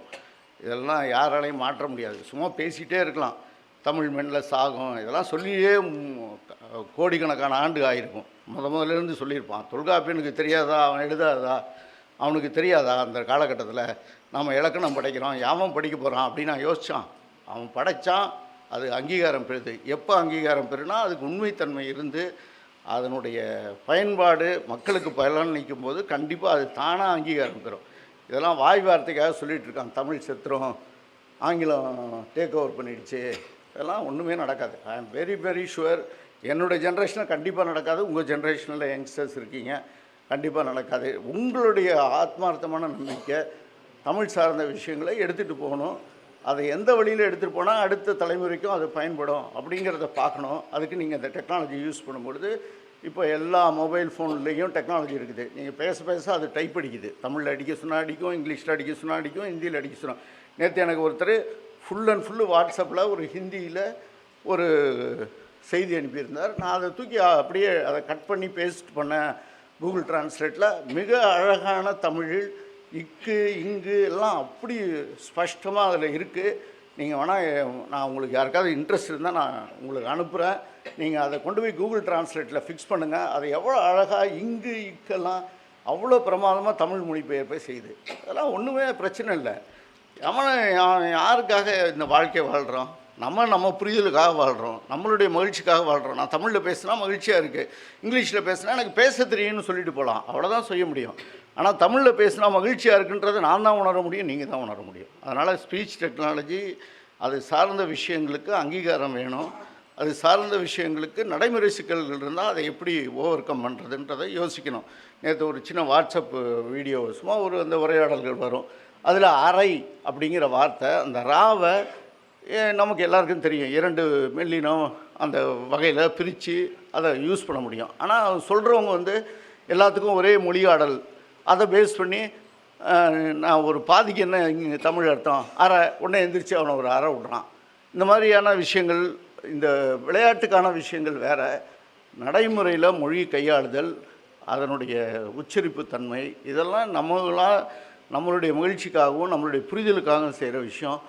நான் இந்த மாதிரி கருத்தங்களில் இன்னொரு கடைசி விஷயம் சொல்கிறேன். அதாவது குக்கு எஃப்எம்னு ஒன்று என் துணையார் அறிமுகம் பண்ணாங்க. அந்த குக்கு எஃப்எம்மில் அவங்க சப்ஸ்கிரைப் பண்ணியிருக்காங்க ஒரு 300 ரூபா கொடுத்து. அதில் நல்ல புத்தகங்கள், தமிழ் புத்தகங்களை அவ்வளோ அழகாக வாசிக்கிறாங்க. பொன்னியின் செல்வன் முதல் கொண்டு சமீபத்தில் வந்த புத்தகங்களை அவ்வளோ சிறப்பாக வாசிக்கிறாங்க. சார் ஏதோ ஒரு சின்ன வருத்தம் பட்ட மாதிரி எனக்கு தோணுச்சு. ஒருவேளை நான் சரியாக புரிஞ்சுக்கலையான்னு தெரியல. இப்போ ஒரு முன்னாள் துணைவேந்தர் சொல்லும் பொழுது தமிழில் புத்தகம் இல்லைன்ற மாதிரி ஒரு எண்ணங்களே எனக்கு தோணுச்சு. நிறைய புத்தகங்கள் வந்துட்டுருக்கு. நாங்கள் ஒரு 2 மாதம் இல்லை 1.5 மாதத்துக்கு முன்னால் இங்கே ஒரு மரத்தை கண்டுபிடிச்சார் ஒரு நாகரத்னன்ற ஒரு பேராசிரியர். இந்த ஊருக்கு பேர் கடம்பூர்னு உங்களுக்கு எல்லாருக்கும் தெரியும். ஒரு கடம்ப மரம், அதில் 3 வகைப்படுது. அதில் ஒரு குறிப்பிட்ட வகையை அழிச்சிட்டாங்க. அந்த வகை மரம் இங்கே ஒரு 3 கிலோமீட்டரில் இருக்குதுன்னு நாங்கள் ஒரு 10 பேர் போய் பார்த்தோம். அங்கே போய் பார்க்கும் பொழுது பல்வேறு விஷயங்களை அந்த மரத்தை பற்றி யாரோ அங்கே நிற்கிறவங்க சொல்கிறாங்க. ஒரு மாணவர், ஆராய்ச்சி மாணவர் கோயம்புத்தூர்லேருந்து அதுக்கு உண்டான சீடு வச்சுருக்கேன்னு சொல்லி காட்டுறாரு. இங்கே நம்ம அதை வந்து எப்படி ப்ரொடெக்ட் பண்ணுறது, எப்படி அதை ரீப்ரொடக்டிவ் பண்ணுறதுன்னு யோசிச்சுட்ருக்கோம். அவர் நான் சீடு வச்சுருக்கேன்றாரு. இங்கே இருக்கிறவங்க நம்ம டிஷ்யூ கல்ச்சர்ன்ற முறையில் அதை வளர்த்துடலாம் அப்படின்னு சொல்லி ஒரு நம்பிக்கை கொடுத்தாங்க. இதில் முக்கியமாக சாருடைய விஷயத்துக்காக வரேன். ஒரு புத்தகம் கொடுக்குறாரு ஒருத்தர், வெறும் கடம்ப மரம்ன்றதை பற்றி, கடம்ப மரத்தினுடைய வகை, அதனுடைய பயன்பாடு, அது என்னென்ன வகையில் அறிமுகமாச்சு எல்லாத்தையும் ஒரு சிறு கை புத்தகமாக கொடுக்குறாரு. சொந்த செலவில் தயாரிச்சிருக்காரு. யாருடைய ஈடுபாட்டிலையோ இல்லை யாருடைய ஊந்துதல்லையோ யாருடைய பொருளுதவியிலையோ செய்யாமல் தன்னுடைய ஆர்வத்துக்காக தான் செய்கிறாங்க. அதனால் தமிழ் கண்டிப்பாக வாழும். தமிழுக்கு உண்டான அங்கீகாரம் என்றைக்கும் இருக்கும். வாழ்க.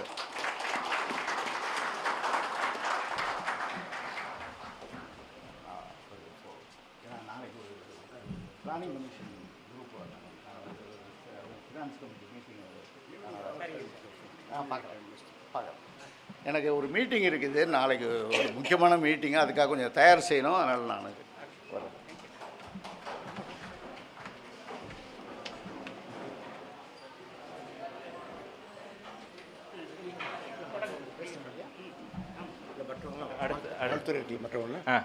வாழ்த்துறை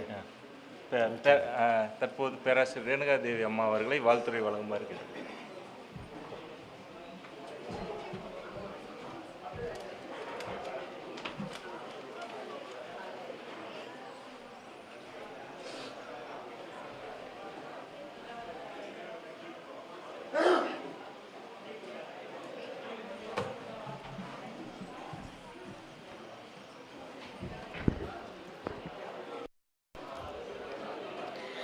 அனைவருக்கும் வணக்கம். மதுரை காமராஜர் பல்கலைக்கழக மொழித்துறை ஏற்பாடு செய்திருக்கும் பீச் டெக்னாலஜி ஃபார் தமிழ் என்ற இந்த 3 நாள் பயிலரங்குக்கு வந்திருக்கும் உங்கள் அனைவரையும் வணங்கி மகிழ்கின்றேன். நல்லதொரு ஒரு தொடக்க உரையை ஆற்றி சென்றிருக்கின்ற நம் துணைவேந்தர் அவர்களை, நான் பொதுவாக இங்கு பணிபுரிந்த காலகட்டத்திலும் கூட அதிகமாக துணைவேந்தர்களை சென்று பார்ப்பதில்லை, அவசியம் இருந்தால் தவிர. ஆனால் பணி நிறைவு பெற்ற இந்த காலகட்டத்திலும் கூட அவரை 2-3 முறை சந்திக்கக்கூடிய ஒரு வாய்ப்பு கிடைத்தது. எல்லாவற்றிலும் ஒரு ஆர்வம் இருக்கின்றது, நிறைய செய்ய வேண்டும் என்ற ஆர்வமும் இருக்கின்றது. எது நாங்கள் செய்கின்றோம் என்று சொன்னால் நான் என்ன செய்ய வேண்டும் என்று கேட்டு அதற்கான உதவிகளை செய்வதற்கு தயாராக இருக்கின்றார்.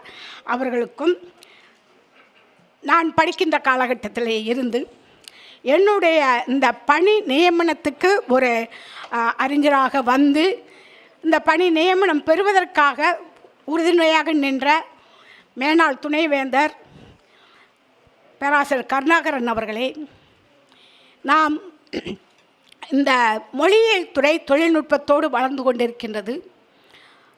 நான் இங்கு பணியாற்ற இந்த காலகட்டத்திலே கூட மொழியியல் துறையில் நிறைய பயிலரங்குகளை, கணினி மொழியியல் பயிலரங்குகளை நடத்தினோம். அந்த பயிலரங்குகளை தொடக்கி வைத்து 2 நாட்கள், அது 1 வாரம் நடக்கும், 2 நாட்கள் 3 நாட்கள் உடன் இருந்து மாணவர்களுக்கு அந்த கணினி மொழியிலே அறிமுகம் செய்து இன்றும் அந்த துறை வளர்வதற்காக ஓயாது பாடுபட்டு கொண்டிருக்கும் பேராசிரியர் தெய்வசுந்தரம் அவர்களே, இந்த துறையிலே எம்ஏ படித்தாலும் கூட பாரதியார் பல்கலைக்கழகத்திற்கு சென்று அங்கே பணியாற்றிவிட்டு இந்த தாய்த்துறையை விடாது காப்பாற்றுவதற்காக இங்கே இருந்து நல்ல பல செயல்களை செய்வதற்காக உறுதுணையாக இருக்கக்கூடிய இந்த பேராசிரியர் முத்துகிருஷ்ணன் அவர்களே, சென்ட்ரல் இன்ஸ்டியூட் ஆஃப் இந்தியன் லாங்குவேஜஸில் டெப்டி டைரக்டராக இருந்து நான் ஏற்கனவே சொன்ன மாதிரி நான் எந்த ஒரு பயிற்சி பற்றியோ கருத்தரங்கையோ ஏற்பாடு செய்தால் அதில் முதலாக வந்து நிற்பவர் பேராசிரியர் நடராஜ பிள்ளை அவர்கள். நாங்கள் இந்த சமச்சீர் கல்வியை ஆரம்பித்த பொழுது அந்த பாட புத்தகங்களை வந்து மதிப்பீடு செய்யக்கூடிய ஒரு 2 காலகட்டத்திலே அதை நடத்தினோம். 2 காலகட்டத்திலும் அவர் ஒரு அறிஞராக வல்லுநராக வந்திருந்து அந்த மதிப்புரையை கன்சால்டேட் பண்ணி என்சிஆர்டி என்று சொல்லக்கூடிய அந்த நிறுவனத்துக்கு அனுப்புவதற்கு உதவியாக இருந்து இன்றும் கூட ஓயாது எங்கே கருத்தரங்குகள் இருந்தாலும் கூட ஒரு சின்ன அழைப்பு இருந்தால் கூட போதும், ரொம்ப ஃபார்மாலிட்டிஸ் என்று சொல்வார்கள், அதை எதிர்பார்க்காமல் வந்து நிற்கின்ற பேராசிரியர் நடராஜபிள்ளை அவர்களே, இந்த துறையினுடைய புலத்தலைவர் ஒரு பெண்ணால் ஆரம்பிக்கப்பட்டது. பல இடையூறுகளுக்கு அப்புறம் அதை செம்மையாக நடத்தி கொண்டிருக்கும் பேராசிரியர் ஜெனிஃபா அவர்களே என்னுடைய இனிய தோழி.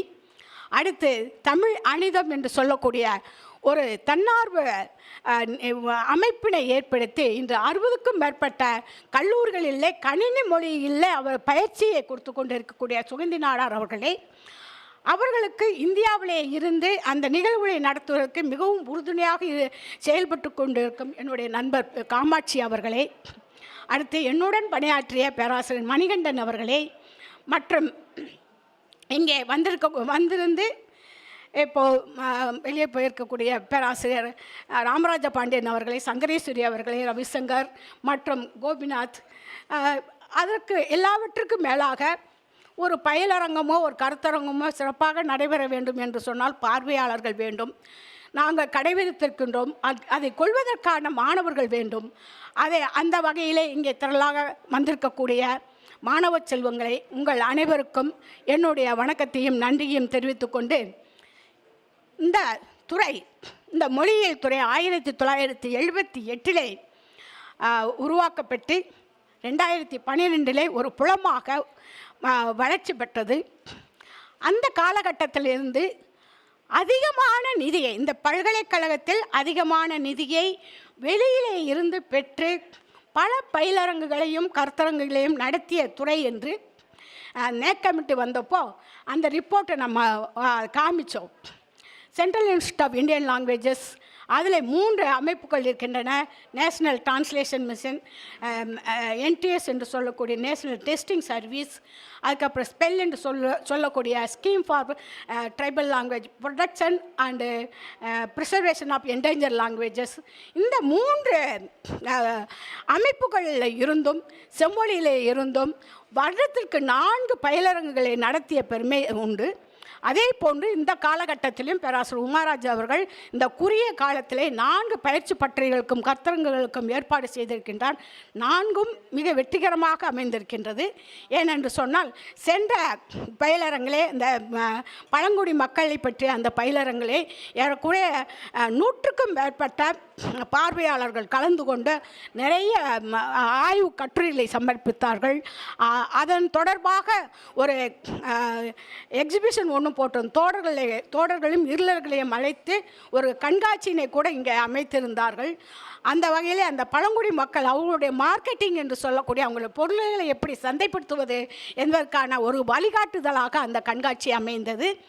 இன்று இந்த ஸ்பீச் டெக்னாலஜி ஃபார் தமிழ் என்று சொல்லக்கூடிய இந்த பயிலரங்குக்கு ஏறக்குறைய 80க்கும் மேற்பட்டவர்கள் பதிவு செய்திருக்கின்றார்கள். கட்டுரைகளும் ஏராளமாக வந்திருக்கின்றன. எனக்கு இந்த தலைப்பை பற்றி அதிகமாக தெரியாது. இருந்த போதிலும் கூட வல்லுநர்கள் இந்த துறையை பற்றி என்ன சொல்கின்றார்கள் அதை நாம் கேட்டுக்கொண்டு, எனக்கு இன்னும் அதை நான் படிக்காது எனக்கு தெரியாத நிறைய துறைகள் இந்த மொழியில் இருக்கின்றது. அதை பற்றி தெரிந்து கொள்வதற்காகத்தான் நான் இங்கே ஒரு பார்வையாளராகத்தான் வந்திருக்கின்றேன். அந்த வகையிலே இந்த ஸ்பீச் டெக்னாலஜி ஃபார் தமிழ் எப்படி இருக்கப் போகின்றது என்பதை உங்களில் ஒருத்தியாக இருந்து அறிந்து கொள்வதற்காக இங்கே வந்திருக்கின்றேன்.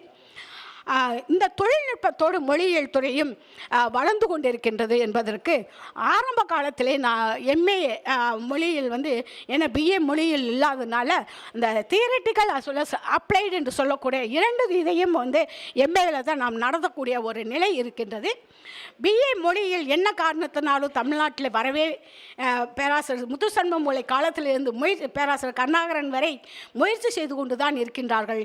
ஆனால் இன்னும் ஒரு கல்லூரியில் கூட பிஏ லிங்குஸ்டிக்ஸ் கொண்டு வருவதற்கு இயலவில்லை என்பது மிக வருத்தமாக இருக்கின்றது. சமீபத்தில் கூட அரசு தேர்வு எழுதுவதற்கு தகுதி இல்லாத பாடம் எம்ஏ மொழியில் என்று போட்டிருக்காங்க. அதை போட்டு எங்களுடைய மாணவர் ஒருத்தர் மீம்ஸும் போட்டிருக்காங்க. ஆனால் அப்படி இல்லை.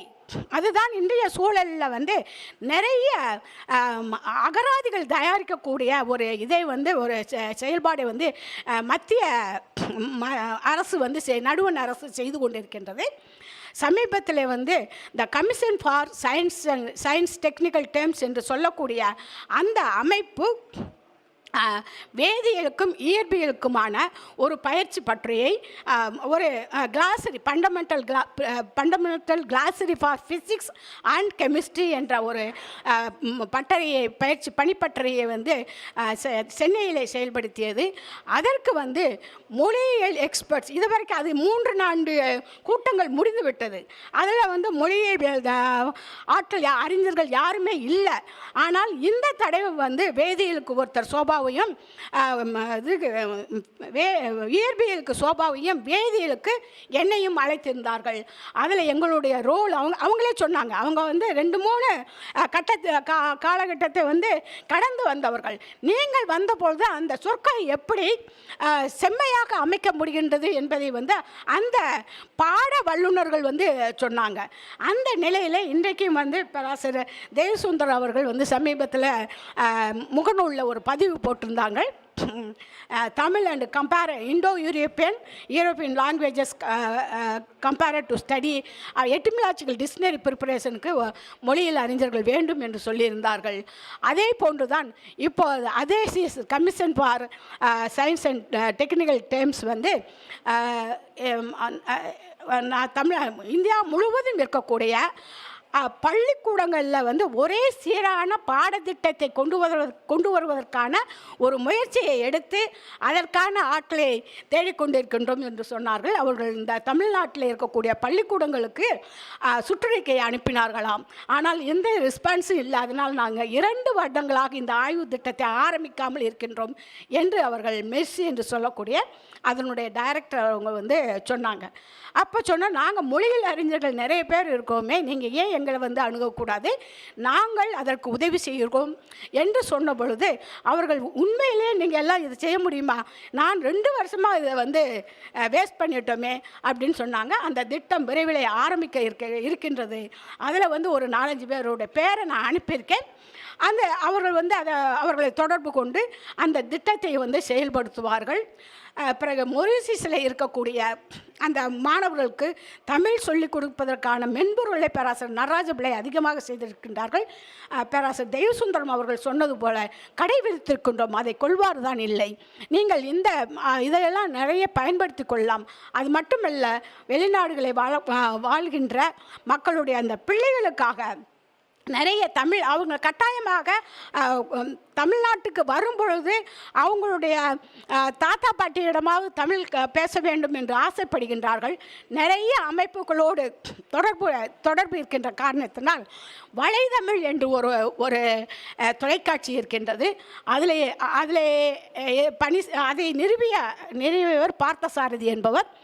அவர் வந்து ஸ்போக்கன் தமிழ் அமெரிக்க வாழ் குழந்தைகளுக்காக ஸ்போக்கன் தமிழ் என்ற ஒரு புத்தகத்தை வந்து தயாரிச்சிருக்காங்க. அதை பார்த்தோம் அப்படின்னு சொன்னான்னா முழுமையாக வந்து அந்த டிரான்ஸ்லிட்ரேஷன் சொல்லுவாங்க இல்லையா, அது அவங்களுக்கு தெரியாது, அது தயாரித்தவங்களுக்கு தெரியாது. எனக்கு வந்து அது மதிப்பீடு செய்வதற்கு ரிவ்யூக்காக வந்தது. அப்படி வந்த பொழுது அதை பார்த்தேன் வந்து அந்த டிரான்ஸ்லிட்ரேஷன் எதுவுமே இல்லை. ஏன்னா அதில் ஒரு மொழியியல் அறிஞர் இல்லை. அதனால் அது வந்து செம்மையாக செய்யப்படவில்லை. ஒவ்வொரு இடத்துலையும் ஒவ்வொரு மாதிரியாக இருந்தது. அதை மதிப்பீடு செய்து அனுப்பிய பொழுது இந்த அளவுக்கு அந்த டிரான்ஸ்லிட்ரேஷன் எழுதக்கூடியவர் எங்களிடம் இல்லையே என்று சொன்னார்கள். அதுக்காக நான் வந்து எப்படி டிரான்ஸ்லேட்டேஷன் எளிமையாக எழுதுவது என்பதை ஒரு பக்கத்தில் எழுத அவங்களுக்கு அனுப்பினேன். அப்போ மொழியியல் அறிஞர்களுடைய தேவை இருக்கின்றது. அதை வந்து இந்த காலகட்டத்தில் உணர ஆரம்பித்திருக்கின்றார்கள். அது மட்டுமல்ல, UNESCO decade for endangered languages என்ற ஒரு திட்டத்தை அறிவித்திருக்கின்றது. 2022 2032 வரை அந்த திட்டம் இருக்கின்றது. அதில் ஒரு 5-6 அமைப்புகளை ஏற்படுத்தியிருக்கின்றது.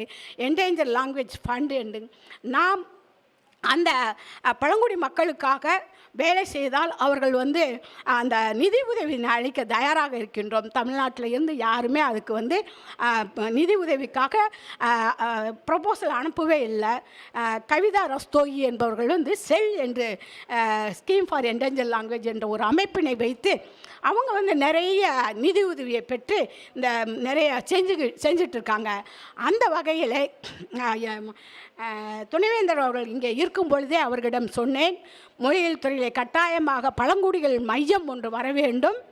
நாங்கள் அதற்கான ஏற்கனவே உமாராஜ் சொன்ன மாதிரி மதர் டங் சர்வே ஆஃப் இந்தியாவில் முதல்ல என்னுடைய காலகட்டத்தில் தான் ஆரம்பித்தது. நானே ஒரு 10க்கும் மேற்பட்ட மொழிகளுக்கு இலக்கணம் எழுதியிருக்கின்றேன்.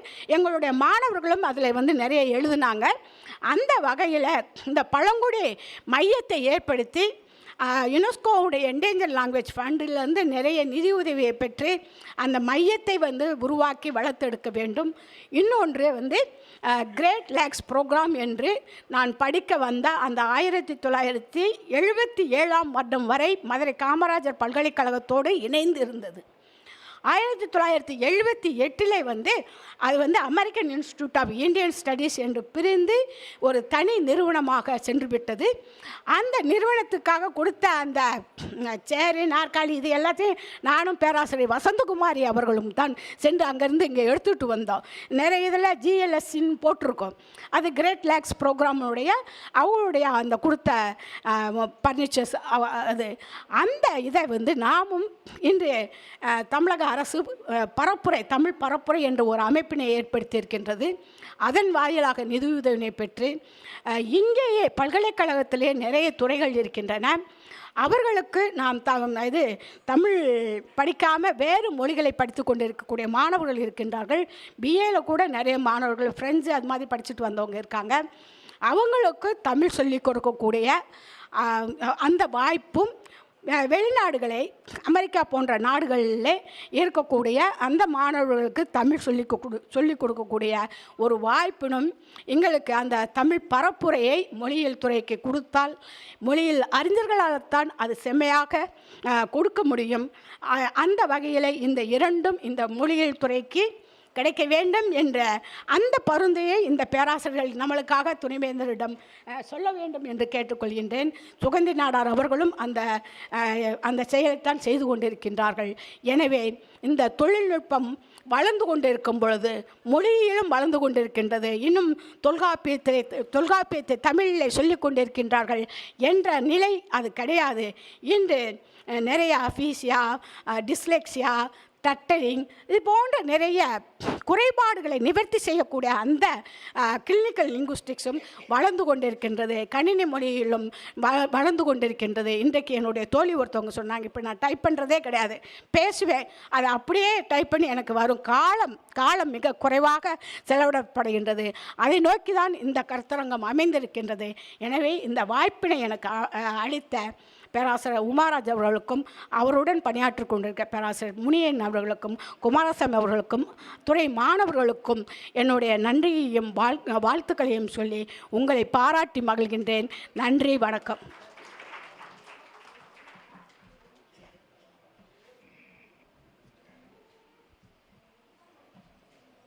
எங்களுடைய புலத்தலைவர் பேராசிரியர் ஜெனிஃபா அவர்கள் ஒரு சில இப்படி கீழே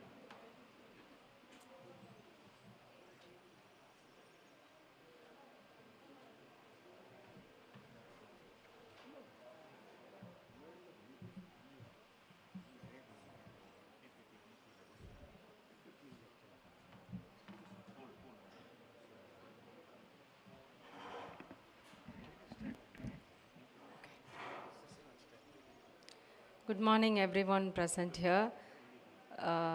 I would like to express my sincere gratitude and warm wishes to Professor K. Karunakaran sir, former Vice Chancellor, Tamil University, Thanjavur, and Professor N. Deivasundaram sir, former Professor and Head Department of Tamil Language and Director for Linguistics Unit, University of Madras, and Professor Renuka Devi Madam, our inspiration and mentor, and Professor T. Muthukrishnan sir, and Ms. Sugandhi Nadar Madam, and Dr. Munian sir, and our Honorable Vice Chancellor, and all the other professors, senior linguist experts, and scholars who are going to present papers in this 3-day deliberation on speech technology for Tamil. It's my privilege and pleasure to be a part of this kind of interaction, academic deliberation, because I basically love language. So that's why God has given me the opportunity to be part of the school which deals with a rare combination, as Professor Karunakaran said, linguistics and communication. Because language and communication are inseparable, interlinked, and human beings are privileged to be bestowed upon with the art of language and speaking. No other living organism has the ability to speak and has the luxury of language. So this particular speech language or speech technology, as a communication professor, I would like to share some of the thoughts or probably inputs which we all can use in a rhetorical communication or a stage speech or a seminar probably for the students. Actually, Aristotle is a great philosopher, we all know. He has touched upon almost every branches of knowledge, including communication and political science and what not. So he has contributed richly to the field of communication as well.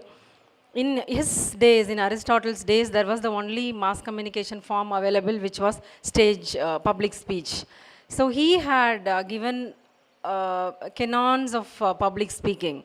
Rhetorical communication is nothing but art of speaking and art of convincing people through the speech, through the public speech, addressing to a large number of people at a gathering. So Aristotle, according to Aristotle, if you have these 5 different elements in your speech, you can definitely convince people, you can definitely persuade people. So according to Aristotle, the first one a public speaker should have is he or she should have an invention. He or she should have an idea, a new idea, some innovative thought. See, even it is applicable even today to the YouTubers, because there are umpteen number of YouTube channels and loads of YouTube content we come across. So the YouTubers or the YouTube content which fetch more likes and shares is that of a speaker who has got some new innovative idea. So if you have a new thing to be told to the audience, to the viewers, then your YouTube content or any mass communication content will be successful. So any public speaker should have a new idea, something which is very unique to be told to the audience. So the first important aspect or canon of public speaking is to have an invention or inventory or like innovative idea. The speaker should not speak without any idea or beating around the bush, just using different choices of words and all that. He should have a different thing, a different concept, different idea to be communicated. Second is disposition. Disposition is the second most important a public speaker should have in his armory. Disposition is nothing but organization of ideas. Any public speaker will have a lot of ideas to communicate to a large number of audience who are sitting in front of him or her. So the speaker, the effective public speaker should be able to organize or arrange the different ideas he wants to communicate to the larger audience. So arrangement of ideas and thoughts in a proper manner. As a communication student, we always insist on having, or any communication for that, it may be a personal or it may be a formal or any communication piece should have a proper beginning, middle and an end. Then only it will be a very successful and persuading form of communication content. So disposition is very important, arranging your ideas and thoughts. And the third one is style. Every public speaker will have his or her own style, right? So Aringer Anna has his own style. He speaks with a lot of, I think, alliteration, siladai, right? So every speaker, every unique speaker will have great speakers will have different, style, right? So we all know, have heard about the speech made by Swami Vivekananda at the Chicago, I think Parliament. How he started. See, the way he started captured the entire attention of the audience, right? Sisters and brothers of America. So, every speaker will have his or her own style. So even in the speeches you have listened to today, every speaker will have their own style of speech. So style of the public speaker is very important. It has to be captivating. It has to be appealing to the audience. And the fourth one is delivery. So public speaking. The success of public speaking lies largely on how the content, how the thoughts are delivered, the tones, the intonation, the stress and importance given to some words, right? So these many aspects of delivering the message, delivering the content, delivering the thoughts, that public speaker is very important. The way he delivers, the way he takes the matter to the audience is very important. So delivery of content is very important according to Aristotle. And finally, memory of the public speaker, right? So if a speaker is seeing some notes and just reading, if the speaker will lose eye contact with the audience, right? So the public speaker is the one who has to be very much prepared about the topic he or she wants to communicate, and he has to keep everything in his memory. Okay, he has to deliver everything spontaneously from his memory. Okay, he or she should not refer any notes or and all that diversions he or she should not have. So these are the 5 canons of rhetorics according to Aristotle. I don't know much about the linguistic aspect of speech technology, and I don't know whether it is relevant to what the 3-day conference is going to dwell upon. But again, I think it will be somewhat useful to the students and scholars in presenting their seminar, in preparing for a seminar, or any stage speech for that matter. Everybody will have a stage fear. If we want to overcome any fear for that matter, we need to be prepared well. We need to be armored well with the required skills. So I think this particular, these inputs which I have given to you today will be of some use to you at some point of time.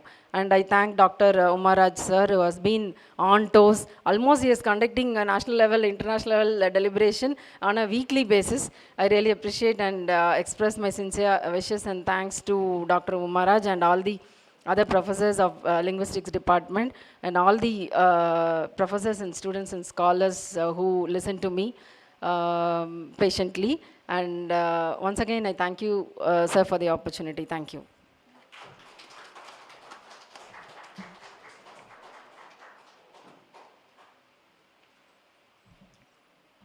Thank you very much, madam.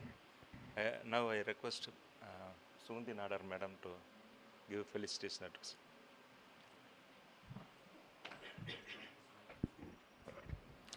அவையில் குழுமியிருக்கும் ஆன்றோர் சான்றோருக்கும் அவை முன்னால் அமர்ந்திருக்கும் என் தோழியர் தோழர் அனைவருக்கும் என் முதற்கண் வணக்கம். இங்கே வந்து வாழ்த்துறை சொல்கிறதுக்கு கூப்பிட்ருக்காங்க. அதுக்கு எனக்கு அனுபவமும் இல்லை, தகுதியும் இல்லை, அறிவும் கிடையாது. அதனால் அவங்க எல்லாருக்கிட்டையுமே பொதுவாக ஒரு 3 வேண்டுகோள். இன்றைக்கி நான் இந்த ஸ்டேஜில் இருக்கிறதுக்கு காரணம் 1 தமிழ், 2வது காரணம் தமிழ், 3வது காரணம் தமிழ். அதனால் சொல்கிறேன், when we do something, we do it just not for us. நான் செய்கிறது என்னையும் என் தாய்மொழியையும் எப்படி வளர்க்கும், அது யோசிச்சுக்கோங்க. இப்போ வளர்க்கணும் அப்படின்னா நான் என்ன செய்யணும் அப்படின்னு யோசிக்கும்போது நம்ம இப்போ எந்த நிலையில் இருக்கிறோம்? இன்றைக்கி டெக்னாலஜின்னு சொல்கிற எல்லாருமே, it is not a technology born in India. It is a technology from outside. ஆங்கிலேயர்களுக்கு அடிமையாக 200 வருஷம் இருந்தாச்சு. நம்ம இன்றைக்கி கூகுள், மைக்ரோசாஃப்ட் மட்டுமே பேசிகிட்டு இருந்தோம் அப்படின்னா, we are going to be under their influence for maybe another 2000 years. Because நம்மளோட பிஹேவியர்ஸை மாடிஃபை பண்ணக்கூடிய ஒரு அல்காரிதம்ஸை தான் இன்றைக்கி கம்பெனிஸ் யூஸ் பண்ணுறாங்க. At that point we have to realize, no, நான் நல்லா வளரணும், என்னை சுற்றி இருக்கவங்க நல்லா வளரணும், என் மொழி வளரணும் அப்படின்னு இருக்கும்போது என்னுடைய மொழிக்கு நான் என்ன செய்யணும்? இன்றைக்கி உமாராஜ் சார் இந்த பெரிய ஒரு கருத்தரங்கு பண்ணுறாரு அப்படின்னா, the intention behind is not I'm making this many programs. The intention behind is that multidisciplinary people வரணும், கம்ப்யூட்டர் பற்றி பேசணும், டெக்னாலஜி பற்றி பேசணும், மொழி பற்றி பேசணும், மொழியியல் பற்றி பேசணும். எவ்வளோ கஷ்டப்பட்டு இண்டஸ்ட்ரியில் எப்பவுமே இண்டஸ்ட்ரி ஸ்டாண்டர்ட்னு ஒன்று இருக்கும், ஒரு அனுபவம் வாய்ந்த எல்லாமே. அந்த இண்டஸ்ட்ரி ஸ்டாண்டர்ட் எக்ஸ்பர்ட்ஸை கூட்டிகிட்டு வந்து அவர் ஒரு கான்ஃபரன்ஸ் பண்ணுறாரு அப்படின்னா அதோட meaning behind it is that நம்ம எல்லோரும் இப்போ வந்து தனித்தனியாக பண்ணாமல் ஒரு மல்டி டிசிப்ளினரியாக சேர்ந்து ஒர்க் பண்ணணும் அப்படின்னு சொல்லும்போது the third point I am coming is that இன்றைக்கி நம்ம யூஸ் பண்ணுற device, remember it's not our device. So நீங்கள் பேசுகிறது, நீங்கள் செய்கிறது, நான் செய்கிறது, யூடியூப்பில் போட்டாலும் சரி, மைக்ரோசாஃப்டில் போட்டாலும் சரி, it is going to be somebody else's intellectual property. It is going to be somebody else's data property. So, from this day onwards, I humbly request you to explore open source technologies for your own language, your own department. அதில் நான் என்ன பண்ணி என்னை வளர்த்து கொள்ள முடியும், அதில் நான் என்ன பண்ணி என்னுடைய மொழியை எப்படி வளர்த்து கொள்ள முடியும், நான் அதில் என்ன பண்ணி என்னுடைய சமூகத்தை வளர்த்து கொள்ள முடியும். இன்றைக்கி நான் இதை சொல்கிறதுக்கு காரணம், I have so much work that I am requesting college Tamil departments, please be partner with me so that I can share some work load with others. ஒரு ஆளுக்கு இவ்வளோ வேலை ஒரு லாங்குவேஜ் டெக்னாலஜியில், ஒரு ஸ்பீச் டெக்னாலஜியில் இருக்குது அப்படின்னா, understand how much demand is there, how much work is there that need to be done. இன்னைக்கு லாங்குவேஜ் டெக்னாலஜி, ஸ்பீச் டெக்னாலஜினா 3 விஷயம், கூகுள் ட்ரான்ஸ்லேஷன், மைக்ரோசாஃப்ட்டு, இன்னொன்று ஸ்பீச் நோட்ஸ். இது 3 தான் நம்ம பேசுகிறத தமிழில் நமக்கு அச்சடித்து கொடுக்குது, இந்திய மொழிகள் எல்லாத்துலேயுமே பண்ணுது. பட் அது எல்லாமே திருப்பியும் தரவுகள் மற்றவர்களுக்கு தான் போகுது. அந்த தரவுகள் நம்ம கூட இருக்கிறதில்ல. தரவுகள் இன்றைக்கு நம்மளுடைய பெரிய செல்வம். தெய்வசுந்தர ஐயாலாம் ஒரு 12 வருஷமாக வேலை பார்த்துட்ருக்காங்க, 13 வருஷமாக வேலை பார்த்துட்ருக்காங்க அப்படின்னா, he knows the importance of what to do for the language, for the independence of the language. அப்போ அவங்கள எல்லாரையும் இங்கே வந்து சேர்த்துருக்காங்க அப்படின்னும் போது, it may look like something that you don't know. ஆனால் உங்களுக்கு கூகுள்னால் என்னன்னு தெரியும், மைக்ரோசாஃப்ட்னா என்னென்னு தெரியும், அமேசான்னா என்னென்னு தெரியும். அதை அனுபவிச்சுட்ருக்கீங்க. அதை அனுபவிக்கிறவங்களா இல்லாமல் அதை ஆளப்போகிற ஒரு ஆளுமைகளாக நீங்கள் வளரணும். அதுதான் நான் இந்த நிகழ்வுக்கு கொடுக்குற வாழ்த்து, வேண்டுதல் எல்லாமே. இந்த வாய்ப்பை உங்களுக்கு ஏற்படுத்தி கொடுத்ததுக்கும் எனக்கு ஏற்படுத்தி கொடுத்ததுக்கும் உமாராஜ் ஐயாவுக்கு நன்றி, வாழ்த்துக்கள்.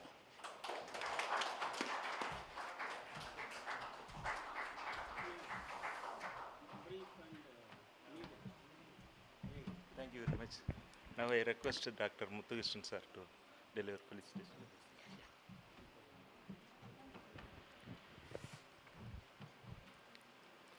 Respectable dignitaries on the dais and off the dais, my dear student friends, it is really a matter of delight to stand before you all to express my felicitation to the organizers. You all know that the Department of Linguistics has been organizing various academic festivities. Today, in the name of International Mother Tongue Day, this program has been organized. Traditionally, the Department of Linguistics has been touching upon various concepts of linguistics, both modern topics and traditional topics, starting from Professor Israel Nidhivanan, Adithan, Professor Renuha, Professor Manikandan Pillai, Professor Vasantha Kumari, following or emulating the footsteps of all those senior professors, the modern linguists, Professor Munian, Professor Umaraj, Professor Kumarasamy, have been organizing such academic festivity, choosing topics from the modern linguistic areas. One such area is called speech technology for Tamil language, because it's quite nature that we have to employ the technology, educational technology or modern technology, ICT, for doing research, for propagating language or teaching language for various purposes. In the domain of linguistic science, we have been implementing a number of technologies. One such technology is called speech technology. Speech technology is nothing but a computing technology to enable the electronic devices to resource, to analyze, to respond, to understand the linguistic elements, especially the speech elements. We have been using the language among the human beings. Of course, I am able to speak something to my own student, my own fellow members, or my own family members.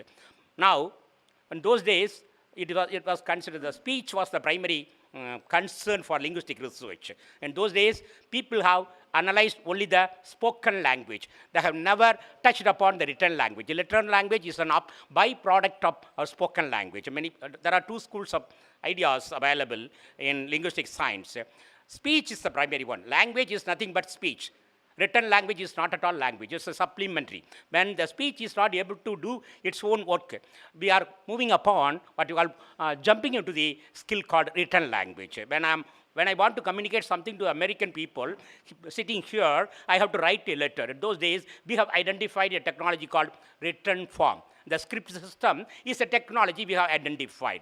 Using that technology, we are able to communicate to the person who is away from our place. Similarly, we have identified a totally new technology called electronic devices. Using that electronic devices, we have been using the language only with the human being. Now we are able to use the language with the non-human thing like computers. Computer is capable of understanding our human languages. Of course, it is inbuilt with the artificial language. Of course, the human language may not be communicable to the computer. Therefore, we are trying to convert the human language into the artificial language using some algorithms, some programs. Okay, we have been using a lot of computer techniques to make the computer brain understand and behave like a human brain.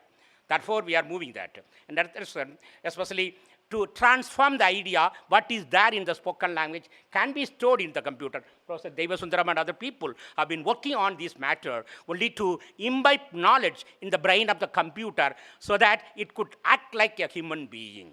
Whatever queries you ask me with regard to the linguistics, I may be in a position to answer you, clarify your doubt. Similarly, what type of problem, the language problem, the spoken problem, that could be solved by the computer with the help of the brain behind these skills. So many linguists are working on this matter and they are trying to work on it. And this program will be helpful to understand what are the technical know-how in equipping a computer, equipping a mobile phone to use the spoken language. Of course, how the speech synthesizer can be worked. How, of course, among the skills, we have speaking, listening, reading, writing. And we have got a new skill called keying or mobile phone. The girl students are very smart enough in using the mobile phone using two thumbs. They are able to perform well using the language. Of course, this type of things can be easily possible. This seminar will be a great platform to discuss all those matters. Many jambons are sitting here. They will be imbibing certain ideas how a mobile phone or computer can be converted as a human being so that it will be a companion for us forever, whatever the linguistic behavior we want to do that. In the foreign countries like Suganti Nara may be aware of it, in American context, they are able to read and write in Tamil language. They are very poor in spoken language. They are not, in the Singapore context too, they are concentrating upon the development of spoken language rather than the written Tamil.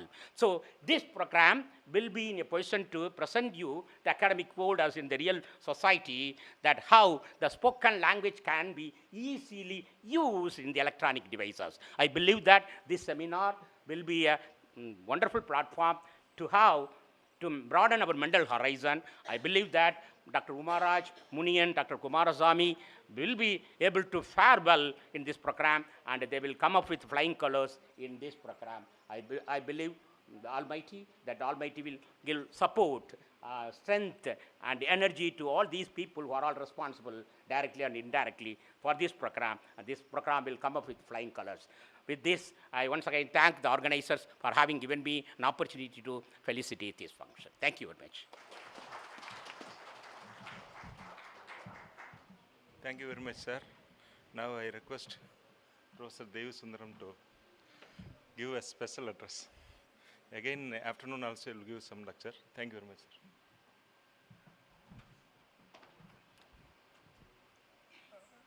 இந்த பேச்சு தொழில்நுட்பம் என்ற இந்த பயிலரங்குக்கு தலைமை வகிக்கும் எனது பேராசிரியர் முனைவர் கருணாகரன் அவர்களே, மேடையில் அமர்ந்திருக்கின்ற மற்ற சிறப்பு விருந்தினர்களே, மாணவ செல்வங்களே, உங்கள் அனைவருக்கும் வணக்கம். காலையில் 10 மணிக்கு இங்கே பார்த்த கூட்டம் இப்போ இல்லை இல்லையா? நிறைய சேர் காலியாக தான் இருக்குது. அது இப்போ இருக்கும். ஏன்னா இது ஒரு சயின்ஸை பற்றி பேச போகிறோம் இல்லையா? இப்போ குடும்பத்தில் முக்கிய புள்ளி கணவனா மனைவியான்னு பட்டிமன்றம் நடத்தோம் வச்சுங்க, நிற்க இடம் இருக்காது, நிற்கவே இடம் இருக்காது. இங்கே அதுப்போ ஏற்படும். இது சயின்ஸை பற்றி பேசுகிறோம். நிறைய இதை பற்றி நிறைய முன்னுரைகளை ஏற்கனவே பேசினவங்க நிறைய பேசினாங்க. பிரொஃபசர் கருணாகரன் அவர்கள் மொழியியலுடைய முக்கியத்துவத்தை ரொம்ப தெளிவாக எடுத்து சொன்னார். இன்றைக்கி பார்த்தா தமிழ்நாட்டிலேயே மொழியியலை ஒரு இயக்கமாக கொண்டு சென்று இருக்கிறவர் என்னுடைய பேராசிரியர். வயசு 82. பல பேராசிரியர் இருக்கிறாங்க ஓய்வு பெற்றவங்க. ஆனால் யாரும் மொழியியலை ஒரு இயக்கமாக எடுத்துக்கொண்டு செல்லக்கூடிய பேராசிரியர் இவரை தவிர வேறு யாரும் தமிழ்நாட்டில் நம்ம பார்க்கல. அதனால் அவர் மேலே ரொம்ப எனக்கு மதிப்பு உண்டு. இந்த பாருங்க, இந்த கருத்தரங்கு நேற்று இரவு தான் கேரளாவிலேருந்து கோயம்புத்தூருக்கு வராரு. இன்றைக்கி வரணும் காலையில் 7 மணிக்கு அங்கேருந்து காரில் புறப்பட்டு வந்து நிற்கிறாரு. அதனால் அவருக்கு எந்த ஒரு தனிப்பட்ட லாபமும் கிடையாது, புகழோ காசோ எதுவும் கிடையாது.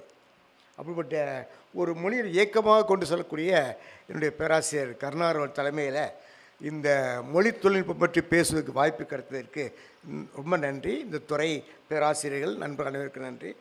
குறிப்பாக பேராசிரியர் உமாராஜ் அவர்களுக்கு நான் நன்றி செலுத்துகிறேன். அவர் ஏன் இந்த கருத்தை நடத்துகிறாரை பற்றி நான் தொடர்ந்து சொல்கிறேன்.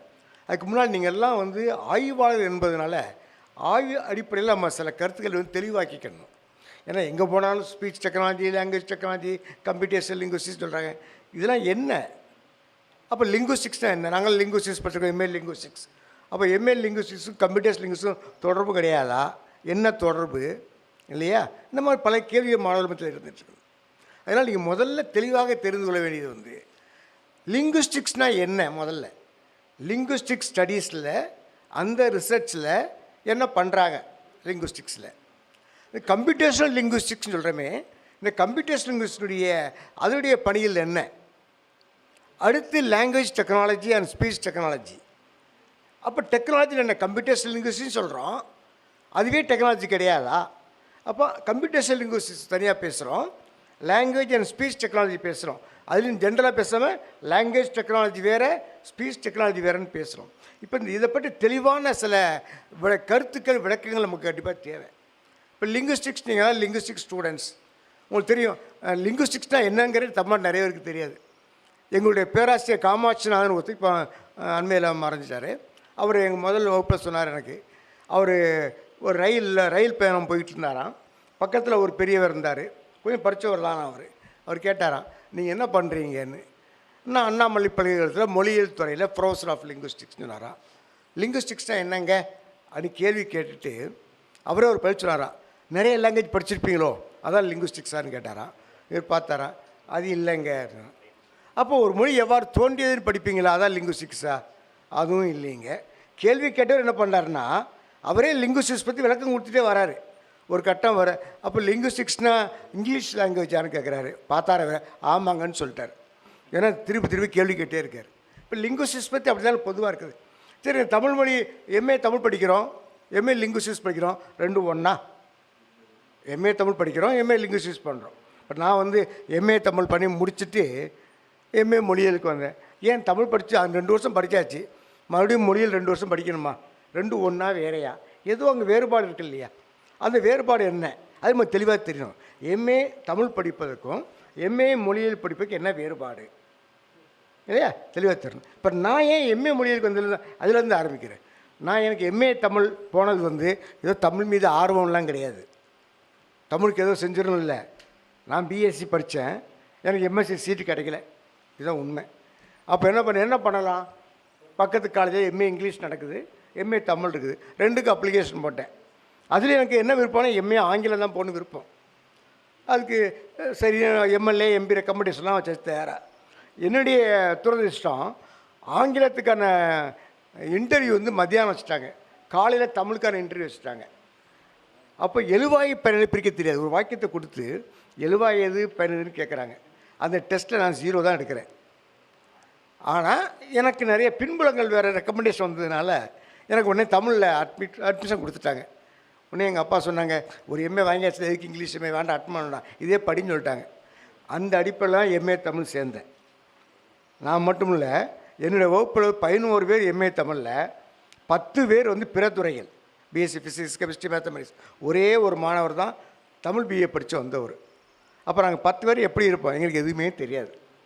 2 வருஷம் பாளையங்கோடு தூய சேவை கல்லூரியில் படித்தோம்.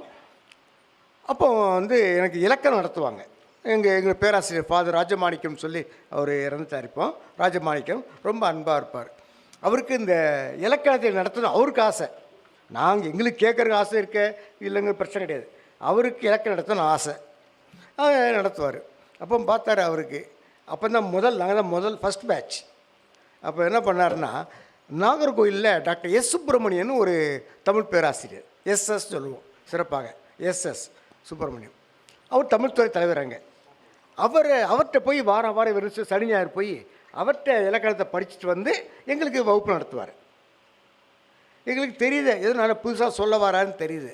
அப்போ நாங்கள் மெல்ல பார்த்தோம், ஃபாதர் ரொம்ப நல்லா நடத்துகிறீங்க, எங்களுக்கு ரொம்ப நல்லா இருக்குது, எங்களுக்கு ஒரு உதவி செய்யுங்கன்னு சொன்னோம். என்ன டாக்டர் எஸ்எஸ் அவங்களே வந்து வாரம் நடத்த சொல்லுங்களேன்னு சொன்னோம். சரின்னு சொல்லி அவர் ஞாயிற்றுக்கிழமை தோறும் அரேஞ்ச் பண்ணுவார் எஸ்எஸ் லெக்சர். ஞாயிற்றுக்கிழமை காலைல 10 மணிக்கு வந்தார்னா 5 மணி வரைக்கும் இலக்கணம் நடத்துவார், தொல்காப்பியம். நாங்கள் யாரும் எழுந்திரிச்சு போக மாட்டோம். ஏன்னா அந்த தொல்காப்பியத்தை கணிதமாக நடத்துவார். கணிதம்னா என்ன, 2 × 2 4, உங்களுக்கு 5 ஆக முடியாது இல்லையா, எனக்கு 4 தான், உங்களுக்கு 4 தான். அப்போ தொல்காப்பியத்தை அது ஒரு கணிதமாக நடத்தும் பொழுது நாங்கள் 10 பேர் சயின்ஸ் ஸ்டூடெண்ட்ஸ் இருக்கோம் இல்லையா, எல்லாருக்கும் எங்களுக்கு ரொம்ப ஆர்வம் வந்தது. அப்போ தான் தொல்காப்பியத்தில் ரொம்ப ஆர்வம் வந்து எஸ்எஸ்னால தான் எனக்கு இலக்கணத்தில் ஒரு ஆர்வமே வந்தது. அப்படி வரும்பொழுது ஒரு பிரச்சனை எஸ்எஸ் சொல்லும்போது என்ன சொல்ல, அந்த மொழியியல் பின்னணியிலே சொல்லுவார். எல்லாருமே மொழியியல் பின்னணி உண்டு அவருக்கு நல்ல. அந்த மொழியியல் பின்னணியிலே தமிழ் இலக்கணத்தை நல்ல விளக்குவார். அப்போ எங்களுக்கு வந்து அப்போ மொழியியல் எங்களுக்கு முதலாக அப்போ தான் மொழியியல் வந்து தமிழ் முதுகலைக்கு ஒரு பாடமாக மதுரை பல்கலைக்கழகத்தில் கொண்டு வராங்க. டாக்டர் முத்துசெல்வம் பிள்ளைன்னு கேள்விப்பட்டிருப்பீங்க. அவர் தான் இங்கே தமிழ் துறை இருக்கும்போது 71 என்ன பண்ணார்னா, மதுரை பல்கலைக்கழக கல்லூரியிலெல்லாம் தமிழ் முதுகலை எங்கே நடக்குது அங்கெல்லாம் மொழியியல் ஒரு பாடமாக கொண்டு வரணும்னு சொல்லிட்டார் அவர். அப்போ தான் அறிமுகப்படுத்துகிறாங்க.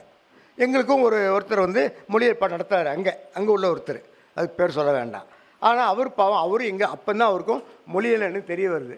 2 புத்தகம் உண்டு அப்போ, ஹாக்கெட், கிளீசன், அந்த 2 புத்தகம் தான் உண்டு. பிளாக் அண்ட் ட்ராகருடைய புக்கு ஒன்று உண்டு. இந்த 3 வச்சுட்டு சார் அவரும் நல்ல பேராசிரியர், அதை படிச்சுட்டு வந்து நடத்துவார். அப்பா உருபன்னா என்ன, நான் இப்போ தான் புரிஞ்சுருக்கேன், நீங்கள் சொல்லுங்கள் அப்படின்னு சொல்லி டிஸ்கஷன்லேயே கொண்டு போனார். அப்போ தான் அது லிங்குஸ்டிக்ஸில் ஏதோ வந்து அது இலக்கணத்தை புரிந்து கொள்வதற்கு பயனுள்ள இருக்குது. டாக்டர் எஸ்எஸ்எல் சிறப்பாக நடத்துறதுக்கு காரணம், கணிதமாக நடத்துறதுக்கு காரணம், இலக்கணத்தை கணிதமாக நடத்துறதுக்கு காரணம் அந்த மொழியியல் பின்னணி தான் அப்படிங்கிறது எனக்கு கொஞ்சம் தெளிவுபட ஆரம்பிச்சிது. அவ்வளோதான். அப்போ நான் ஏன் இப்போ மொழியியல் படித்தா என்ன அப்படின்னு ஆசை வந்தது. ஆகவே தான் அண்ணாமலை பற்றி போய் எம்ஏ மொழியியல் போனவொடனே முதல் நாள் போய் அங்கே ஜாயின் பண்ணேன். முதல்ல ஒரு பெரிய பேராசிரியர் வராரு, அதான் காமாட்சினான்னு சொன்ன அவர் தான். நீ மொழியியல் படிக்க வந்திருக்கியா, சரி நீ என்ன படிச்சிருக்க பிஎஸ்சியில்? சார் நான் பிஎஸ்சி படித்தேன், எம்ஏ தமிழ் படிச்சிட்டேன். பைத்தியக்காரா, எம்ஏ தமிழ் படித்த பிறகு எம்ஏ மொழியில் ஏன் வரேன்? இதனால் எந்த மொழியில் படித்த உனக்கு ஏதாவது ஒன்று பயன் இருக்க போதா? வேலை நீ போசம் வீட்டுக்கு போ, இதெல்லாம் மொழியெல்லாம் வேண்டாம் உனக்குன்னு டிஸ்கரேஜ் பண்ண. ஆனால் அவர் பெரிய லிங்குஸ்ட், அவர் முதல்ல டிஸ்கரேஜ் பண்ணார். இல்லை சார் எனக்கு ஏதோ ஆர்வம் இருக்குதுன்னு சொல்லி அதை சேர்ந்துட்டேன். 2 வருஷம் படித்தேன். அப்போ ஒரு கேள்வி, ஏன் தமிழ் படித்தவன் மொழியில் போகணும்? 2ம் ஒன்றா இருந்தால் நான் மொழியில் போயிருக்கக்கூடாது இல்லையா? அப்போ இதில் சுருக்கமாக என்ன சொல்லுவாங்க பொதுவாக, இப்போ எம்ஏ தமிழ் படிக்கிறோம்னா தமிழ் இலக்கணத்தை படிக்கிறோம். தொல்காப்பியரோ நன்னூலாரோ அவர் தமிழ் தரவுகளை சேகரித்து அதை ஒழுங்குபடுத்தி ஆய்வு செய்து இது பேரெச்சம், வினையச்சம், இது வினைமுற்று, அப்படி வினையாளம் பேர் சொல்கிறாங்க இல்லையா, அதை நம்ம படிக்கிறோம்.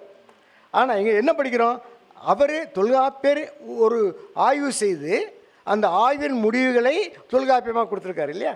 பவுனந்தி முனிவர் அவர் ஒரு ஆய்வு தரவுகளை எடுத்து அவர் சில ஆய்வு முறையை பின்பற்றி அவர் ஒரு முடிவுகள் கொடுத்துருக்காரு. முடிவுகள் தொல்காப்பியமோ நானூறுல முடிவுகள். ஆனால் அந்த ஆய்வு முறை என்னங்கிறத பற்றி நாம் தான் பார்க்கணும். அதை பற்றி நிறைய புத்தகம் வந்திருக்கு. பேராசிரியர் சேவை சண்முகம், பேராசிரியர் அகஸ்தியர்கள் அப்படி இருக்காங்கன்னா தொல்காப்பியர் என்ன ஆய்வு முறையை பின்பற்றினார், அவர் என்ன செய்யலை, அவர் தொல்காப்பியர் முதலே இல்லை நான் இந்த ஆய்வு முறையை பின்பற்றினேன் அப்படின்னு சொல்லலை.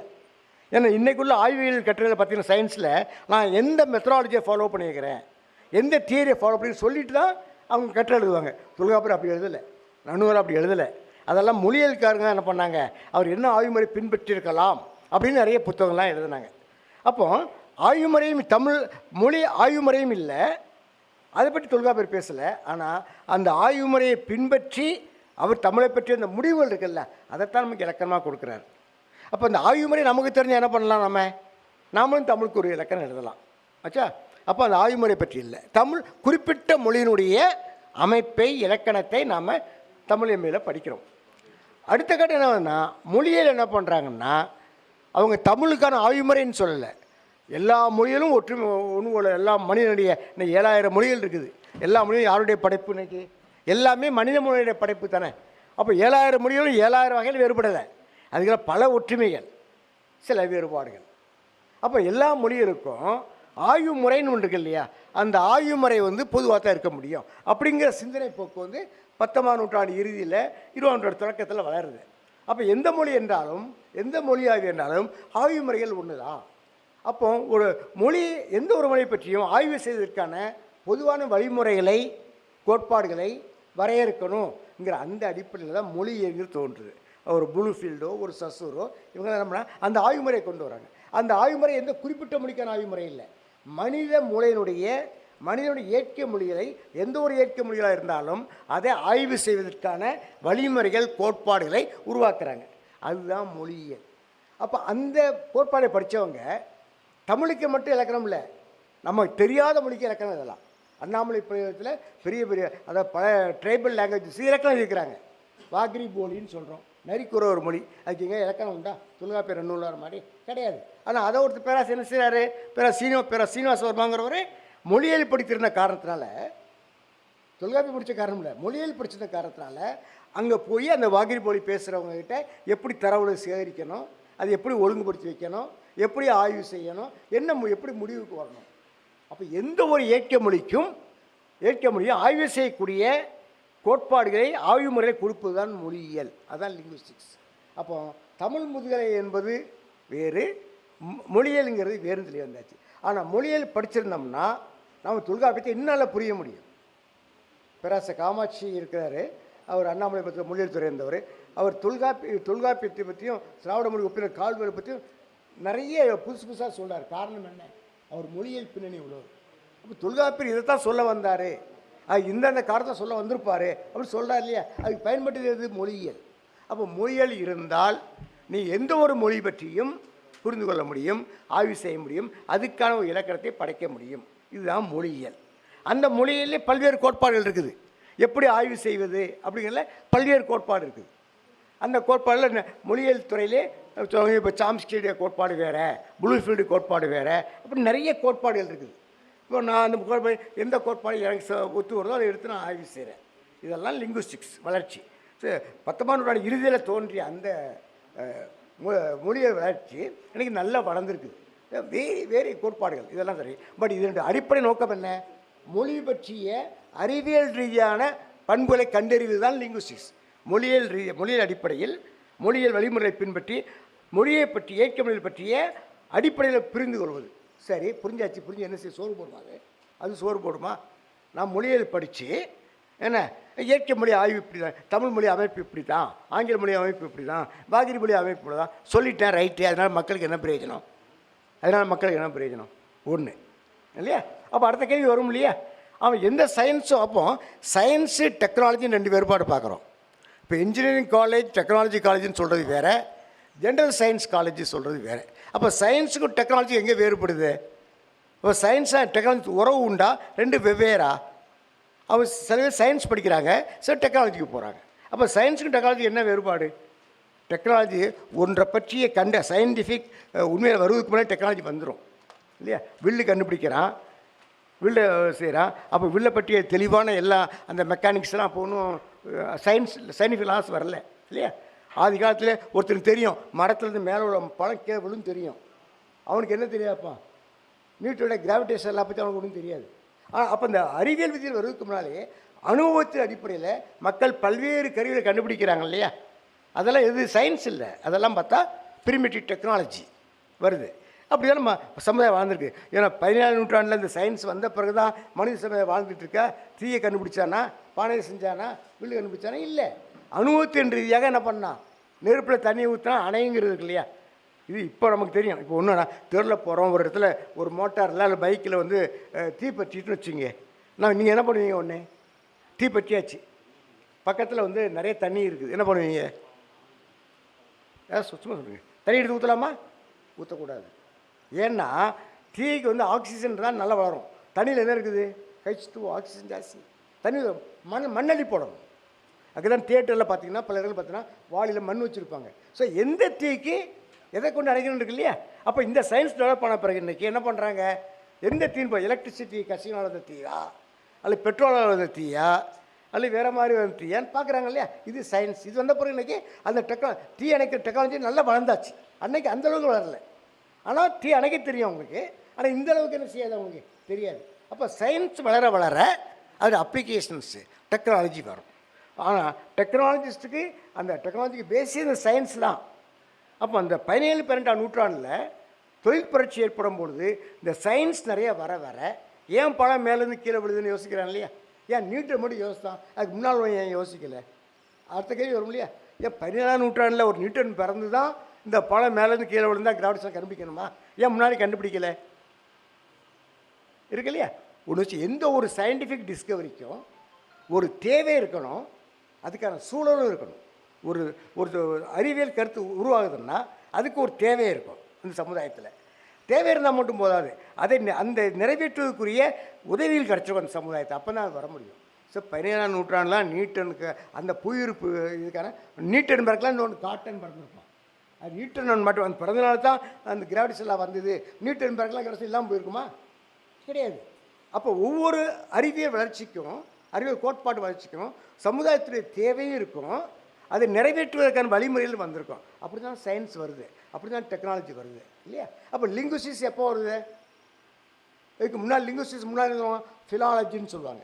அதுக்கு முன்னால் இது ஃபிலாலஜின்னு சொல்லுவாங்க. அது பார்த்தீங்கன்னா வரலாற்று இலக்கணங்கள் இருக்குல்ல, அதுதான் ஜாஸ்தியாக இருக்கும் அந்த ஃபிலாலஜியில். அதுக்கு முன்னால் பார்த்தா தனிப்பட்ட இலக்கணம். அப்போ தனிப்பட்ட மொழி இலக்கணம், அதுலேருந்து ஃபிலாலஜி, அது பிறகு லிங்குவிஸ்டிக்ஸ் வருது. எப்போ வருது? அதுவும் இந்த 18-19ஆம் நூற்றாண்டில் தான் வருது. ஏன்னா அதுக்கான தேவையும் வருது, அது செய்வதற்கான வாய்ப்பு ஏற்படும். உலகத்தில் எல்லா பல்வேறு நாட்டை சேர்ந்தவங்களுக்கு அவங்கள பரிமாற முடியுது. அப்போ இங்கே உள்ள கால்டுவேர் அங்கேருந்து இங்கே வர முடியுது இல்லையா? பெஸ்கி இங்கே வர முடியுது. அப்போ என்ன அது உங்களுக்கு அந்த மாதிரி சூழல் வரும்பொழுது ஒன்றுக்கு மேற்பட்ட மொழியில் பார்க்குறாங்க அவங்க.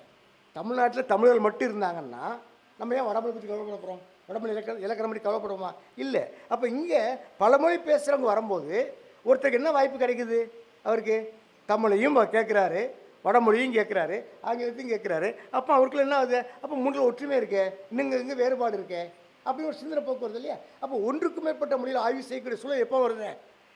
17, 18, 19 பிறகு தான் இந்த மாதிரி வளர்ச்சி ஏற்படுது. அப்படி வரும்பொழுது தான் மொழியியல் வந்து என்ன செய்தார்? நல்லா வளர்ந்து அப்போ 20ஆம் நூற்றாண்டில் புளூஃபீல்டு, சசூர் அப்படின்னு வந்து சாம்ஸ்கிலாம் வந்து இப்போ நல்லா வந்து மொழி பற்றியே பல்வேறு கோணத்தில் பார்க்குறாங்க.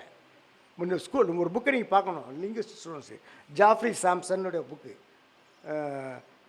ஸ்கூல்ஸ் ஆஃப் லிங்குவிஸ்டிக்ஸ், புக்கு தலைப்பு ஸ்கூல்ஸ் ஆஃப் லிங்குவிஸ்டிக்ஸ். லிங்குவிஸ்டிக்ஸில் என்னென்ன வேறுபட்ட கோட்பாடுகள் இருக்குது? இப்போ சாம்ஸ்கி சொல்கிறதா சரின்னு அர்த்தம் கிடையாது. அவர் ஒரு மொழியை பற்றி ஒரு கோட்பாடு வச்சுருக்காரு, அதுக்கான வழிமுறை வைக்கிறாரு. ஆனால் அதே அளவுக்கு அறிவுள்ள ஒரு ஹாலிடேன்னு ஒரு இங்கிலாந்து மொழியில் அறிஞர், அவர் ஒரு கோட்பாடு வைக்கிறாரு, அவர் ஒரு ஆய்வுமுறை வைக்கிறார். இப்படி இன்றைக்கி பார்த்தீங்கன்னா மொழியில் நிறைய வேறுபட்ட கோட்பாடுகள் இருக்குது, வேறுபட்ட ஆய்வுமுறைகள் இருக்குது. ஆனால் எல்லாரும் ஆய்வு செய்வது பொருள் என்னது? மனிதனுடைய இயக்கிய மொழிகள் தான். அப்போ ஏன் ஒரு கோட்பாடு இன்னொரு கோட்பாடு வருதுன்னா, ஒரு கோட்பாட்டில் சில இதை கண்டுபிடிக்க முடியுது, சில இதை வந்து டேக்கன் ஃபார் கிராண்டட் அந்த பலான்னு சொல்லிட்டு போயிடுறாங்க. இன்னொருத்தர் வராரு அந்த இந்த இல்லைங்க, ஏன் நான் ஒரு கோட்பாடு உருவாக்குறேன், நீங்கள் சொன்ன முடிவுகளையும் இந்த கோட்பாடை சொல்லும், அதையும் தாண்டி எதை நீ விட்டுட்டு போனீங்களோ அதையும் என்னால் எக்ஸ்பிளைன் பண்ண முடியுங்க. இதுதான் சயின்ஸ் வளர்றது. ஒரு ஸ்ட்ரக்சர் ஆஃப் சயின்டிஃபிக் ரெவல்யூஷன், அந்த ஆதர் பேர் என்ன டக்குன்னு ஞாபகம் இல்லை. ஸ்ட்ரக்சர் ஆஃப் சயின்டிஃபிக் ரெவல்யூஷன் ஒரு புக், எல்லாரும் கோட் பண்ணுற புக்கு. எப்படி வரும்னா, ஒன்றை ஆய்வு செய்வதற்கு ஒரு ஆய்வுமுறை உருவாக்குறோம், அது வந்து பேரடிம்னு சொல்லுவாங்க. அந்த பேரடிமில் ஒன்று கண்டுபிடிக்கிறாங்க. கண்டுபிடிக்கும் போது ஒரு ஒரு பொருளை பற்றி ஆய்வு செய்யும்போது அது 100 பண்புகளில் 80 பண்புகள் கண்டுபிடிக்கிறாங்க. மீதி 20 பண்புகள் கண்டுபிடிக்க முடியல. எந்தால? அவருடைய கோட்பாட்டால், அவர் ஆய்வு முறையால். அவருக்கு அடுத்த ஒருத்தர் வராரு. அவர் என்ன பண்ணாருன்னா, அவர் ஒரு கோட்பாட்டையும் ஆய்வுமுறையை உருவாக்குறாரு. அதில் இவர் பண்ண 80 விளக்க முடியும் அவரால். அது விட்டுட்டு போனார் இல்லையா, அதில் 20 10 விளக்க முடியும். அப்போ அந்த பேரடிமே இந்த பேரடி ரீப்ளேஸ் பண்ணுது. இப்படி தான் சயின்ஸ் வருது. இப்படியே வருது. அப்போ லிங்குஸ்டிக்ஸ் எப்படி வருது? 20ஆம் நூற்றாண்டு தொடக்க கட்டத்தில் இருந்த பேரடிம் அப்படி மாறி மாறி மாறி மாறி வந்து இன்றைக்கி எங்கே வந்து நிற்கிறோம்? இன்றைக்கி சாம்ஸ்கியை தாண்டி ஆப்டிமால் தேரின்னு வேறு கோட்பாடுகள் இருக்குது. பார்க்க ரொம்ப ஆச்சரியமாக இருக்குது. அப்போ மனிதனுடைய இயற்கை மொழிகளை பற்றிய ஆய்வு இன்றைக்கி நல்ல ஒரு உச்சக்கட்டத்துக்கு வந்திருக்கு. இதான் முடிஞ்சது. சரி, இது லிங்குஸ்டிக்ஸ். அடுத்து கம்ப்யூட்டேஷனல் லிங்குஸ்டிக்ஸ்னால் என்ன, கணினி மொழியெல்லாம் என்ன அப்படின்னு ஒன்று வருது. இப்போ இந்த கம்ப்யூட்டர்லாம் வர்றதுக்கு முன்னால், இப்போ தொல்காப்பியரோ நன்னூறாரோ வச்சுக்கங்களேன், அவங்க ஒரு இலக்கணம் பற்றி ஒரு முடிவு சொல்கிறாங்க. அந்த முடிவு சரியாக தவறா, அவர் சரியான தரவுகளை எடுத்துருக்கிறாரா, சரியான முடிவுக்கு வந்திருக்காரா, அந்த முடிவு சரியா அப்படின்னு பண்ணுற வச்சுக்கோங்க. அவர் ஒரு 100 தரவு எடுத்து ஒரு முடிவுக்கு வராரு. நம்ம அந்த 100 தரவு இல்லாத ஒரு தரவை போட்டு அதுக்கு இது பொருந்துதான்னு பார்க்குறோம். அப்போ எப்போ அதுக்கும் பொருந்தினா தான் அவர் கோட்பாடு சரி. அவர் கொடுத்த தரவுக்கு மட்டும் பொருந்திருந்தால் அது கிடையாது. அவர் எடுக்காத தரவுகளையும் நம்ம கொடுத்து அதையும் ஹேண்டில் பண்ண திறமை இருந்தால் தான் அது சரி. அப்போ ஒரு தியரியை வந்து வெரிஃபை பண்ணுறது, ஒரு தியரியை வந்து நிரூபிக்கிறதுக்கு எது பயன்படுது? இந்த லிங்குஸ்டிக்ஸ் பயன்படுது. லிங்குஸ்டிக்ஸில் ஒரு தியரியை உருவாக்கணும்னா அப்போ கம்ப்யூட்டேஷன் என்ன பண்ணனா, கம்ப்யூட்டர் ஏஜில் இப்போ கம்ப்யூட்டர் எனார்மஸ் டேட்டா எடுக்க முடியுது. Billions data. இன்றைக்கி வந்து சாட் ஜிபிடி அல்லது கூகுளுடைய பாடெல்லாம் கொண்டு வரலாம். அதெல்லாம் எவ்வளோ தெரியுமா டேட்டா பேஸ்லாம் உங்களுக்கு? பில்லியன்ஸ், 25 பில்லியன், 50 பில்லியன் சொல்கிறான். அவள் டேட்டா தனிமலை எடுக்க முடியுமா? நாங்கள் ஃபீல்டு ஒர்க் போவாங்க, ட்ரைபல் லாங்குவேஜுக்கு ஒரு நோட்டு கொண்டு போவோம். மிஞ்சி போனால் ஒரு 1000 வாக்கியம் எடுக்கலாம், 2000 வாக்கியம் எடுக்கலாம். அதுவும் கஷ்டப்பட்டு அவன் சொல்கிறத கரெக்டாக உள்வாங்கணும். அவர் ஒன்று அவன் பான்னு சொல்லிப்பான், அவன் பான் எழுதியிருப்போம். பல சிக்கல்கள் இருக்குது. ஆனால் நீ கம்ப்யூட்டர் வந்து என்னென்னா, என்ன பேசினானோ அதை அப்படியே என்ன பண்ணலாம், ஸ்பீச் வேவாக கம்ப்யூட்டரில் மாற்ற முடியும். யாரும் மாற்ற முடியும். ஒரு பிரச்சனை வந்து நான் படிக்கும்போது தான் சிறப்பு நகரம் இருக்குது இல்லையா, எனக்கு உச்சரிக்கை சரியாக வராது. நான் திருநெல்வேலி மாவட்டத்தை சேர்ந்தேன். எனக்கும் நகரத்துக்கும் எனக்கு 3 லாவும் சம உடனே தான் ஒன்றுங்களாக உச்சரிப்பேன். ஆனால் தஞ்சாவூர் சேம்பரம் பக்கம் போனீங்கன்னா அந்த சிறப்பு வந்து அருமையாக உச்சரிப்பாங்க. அப்போ எங்கள் பேராசிரியர் ஒருத்தர் என்ன பண்ணாங்க, திருநெல்வேலி பேராசிரியர் லூர்து, அவர் என்ன ஒரு ஒர்க் ஷாப்பில், லிங்குஸ் ஒர்க் ஷாப்பில் அவர் அது சிறப்பு நகரம் இல்லை, அவர் ஆர்கியூ பண்ணார். இல்லை, நான் சிறப்பு தான் உச்சரிக்கிறேன்னு சொல்கிறார். இது எப்படி கண்டுபிடிக்கிறது அவருக்கு சரியா இல்லைன்னு? உடனே ப்ரொஃபஸர் முருகன் இருக்கார் ஃபொனட்டிக்ஸில், ஒன்று அந்த அப்படி ஸ்பீச் மாற்றுறாங்க. அப்போ சிறப்பு வர்றதுக்கு என்ன ஃப்ரீக்வன்சி இருக்கணும், என்ன ஆம்பிடியூட் இருக்கணும்னு ஒன்று இருக்குது. அது அடங்கலை, அப்படி சிறப்பு இருக்குது. இப்போ நிரூபிச்ச இப்போ ஒன்றும் பதில் சொல்ல முடியாது அவரால். அப்போ என்ன இந்த லிங்குஸ்டிக்ஸில் என்னன்னா, எதையும் நிரூபிக்கக்கூடிய வழிமுறைகள் ஆய்வுகள் டெவலப் ஆகுது இல்லை. அப்போ இதுக்கு எனக்கு கம்ப்யூட்டர் என்ன செய்யுதுன்னா, பில்லியன் டேட்டாவை ஒன்று வேண்டாம்.